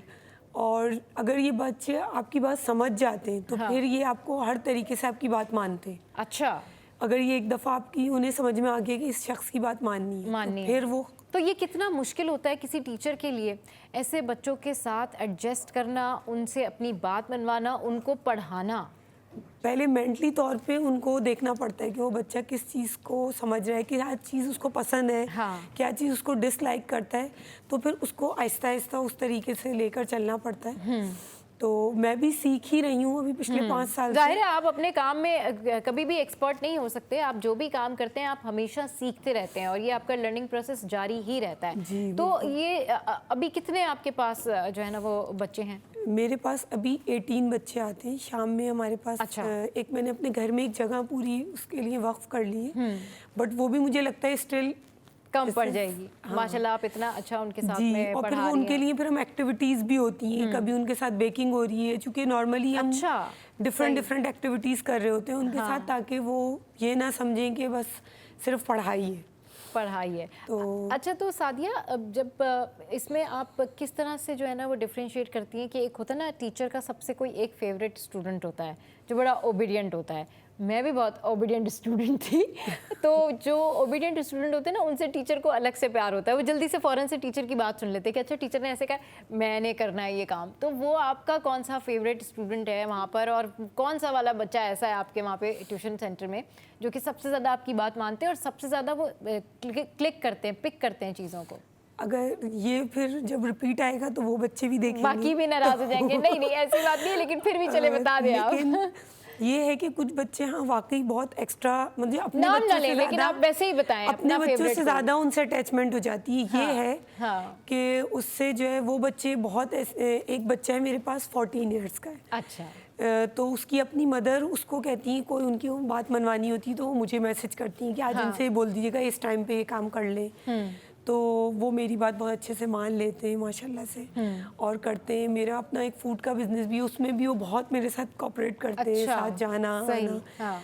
वो भी सीख रहे हैं, उनकी मदर मतलब वो बच्चे अपने 2 घंटे के टाइम में मेरे घर से जाना नहीं चाहते। सही, क्योंकि एक टीचर जो होती है ना उससे ज़्यादा शायद स्टूडेंट को कोई नहीं जानता। और अगर फीमेल टीचर जो आपको बचपन में पढ़ा रही हूँ वो डेफिनेटली आपकी आदतें भी जानती हैं, उनको पता होता है कि भाई अब आपको किस टाइम पर जो है ना वो पढ़ना है, किस टाइम पर आपने नहीं पढ़ना, किस टाइम आपने छुट्टी करनी है, और इसके अलावा तमाम आदतें। तो ये जो बच्चे हैं इनमें क्या मतलब इनको ये मूवीज़ के भी शौकीन होते हैं पढ़ने के साथ साथ, इनको कोई गेम्स वगैरह का भी शौक़ होता है, ये किस तरीके से पूरा टाइम आपके पास जो है ना वो स्पेंड करते हैं? ये बच्चे भी उसी तरह जैसे हम नॉर्मल बच्चों को ट्रीट करते हैं कि आज मूड नहीं अच्छा है पढ़ने का तो चले ठीक है आज थोड़ा ब्रेक कर लेते हैं। मतलब ज़रूरी नहीं है कि रोज़ पढ़ाना है, आज कुछ कोई एक्टिविटी भी कर ली, कोई एक्टिविटी प्लान कर लेंगे फ़ौरन। वो इंस्टेंट आपको डिसीजन लेना पड़ता है उन बच्चों के मुताबिक, यानी उनके मूड के अकॉर्डिंगली आप अपनी चीज़ें प्लान कर। यही आर्ट है, मतलब स्पेशल चाइल्ड को टेक्निकल डील करना पड़ता है ना। कि नॉर्मल बच्चे का तो ये कि आते साथ बुक्स खोलेगा और उसको स्कूल जाना है, ये बच्चे स्कूल नहीं जाते। तो इनका स्कूल भी यही है, इनका प्ले ग्राउंड भी यही है, शाम का वक्त है। तो कभी मैं उनको लेके बाहर निकल जाती हूँ कि आज फुटबॉल होगी, आज ये होगा। तो इसके लिए मैं चाहती हूँ कि कोई जगह ऐसी हो कि जहाँ पर वाकई इनको वो हेल्दी माहौल मिले जैसे बड़े स्कूलों में मिलता है। डेफिनेटली उस तरह का माहौल तो नहीं मिल पाता उनको, बिल्कुल। लेकिन बिल्कुल आप इतना नेक काम करिए, आप इतना अच्छा काम करिए, इंशाल्लाह इस मसले पे भी जो है वो आपके लिए मज़ीद अल्लाह ताला जो है वो बेहतरी करेगा। और जिस तरह आप चाहती हैं इन बच्चों को रखना, पढ़ाना और जो इन्वायरमेंट देना चाहती हैं, उम्मीद यही है कि मज़ीद आपके जो है वो चीज़ें बेहतर हो। अच्छा ये बताएं, जो पेरेंट्स आते हैं वो कितनी देर के लिए अपने बच्चों को जो है वो आपके पास छोड़ के जाते हैं, और फिर क्या आपके साथ में शेयर करते हैं कि घर पे जाके बच्चों ने क्या बताया, क्या तब्दीलियाँ आई उनके अंदर? देखिए वो पूछने की ज़रूरत नहीं है, वो बच्चों में तब्दीली ना पेरेंट्स खुद फील करते। अच्छा, लेकिन टीचर से आके कंसर्न तो करते हैं ना कि भाई अभी ये बड़ा जब एडमिशन करवा रहे होते हैं तो उनको बहुत कंसर्न होती है कि ऐसा होगा ऐसा होगा। बट हमारी ये कोई हार्ड एंड फास्ट रूल नहीं है, हमारा 4 to 7 फ्लेक्सिबल टाइम है। कुछ थोड़ा जल्दी आते हैं, कुछ थोड़ा लेट से आते हैं। लेकिन जो बच्चे छुट्टी के बाद जैसे नॉर्मली ट्यूशन में बच्चे भागते हैं, तो ये बच्चे अपने घर नहीं जाना चाह रहे होते कि नहीं हम ये एक्टिविटी कर लेते हैं, हम ये कर लेते हैं। तो ये उनको पेरेंट्स को बहुत अच्छा लगता है कि किस नाम से आपका? मेरा सादिया इमरान है, मेरा स्पेशल चाइल्ड एजुकेशन के नाम से ही पेज है और उस पे ही लोग कांटेक्ट करते हैं। ठीक है, thank you very much Sadia. और सादिया हमारे शो पर आई, और इस तरह के लोग जब इंसानियत की खिदमत कर रहे होते बड़ी खुशी होती है। शो का टाइम जो है वो एंड अप हो गया है। आप अपना फीडबैक ज़रूर शेयर कीजिएगा। आप हमें ज्वाइन कर सकते हैं हमारे सोशल मीडिया प्लेटफॉर्म पर। हंसते रहिए, मुस्कुराते रहिए, एक दूसरे का ख्याल रखिए। Keep watching city at 10।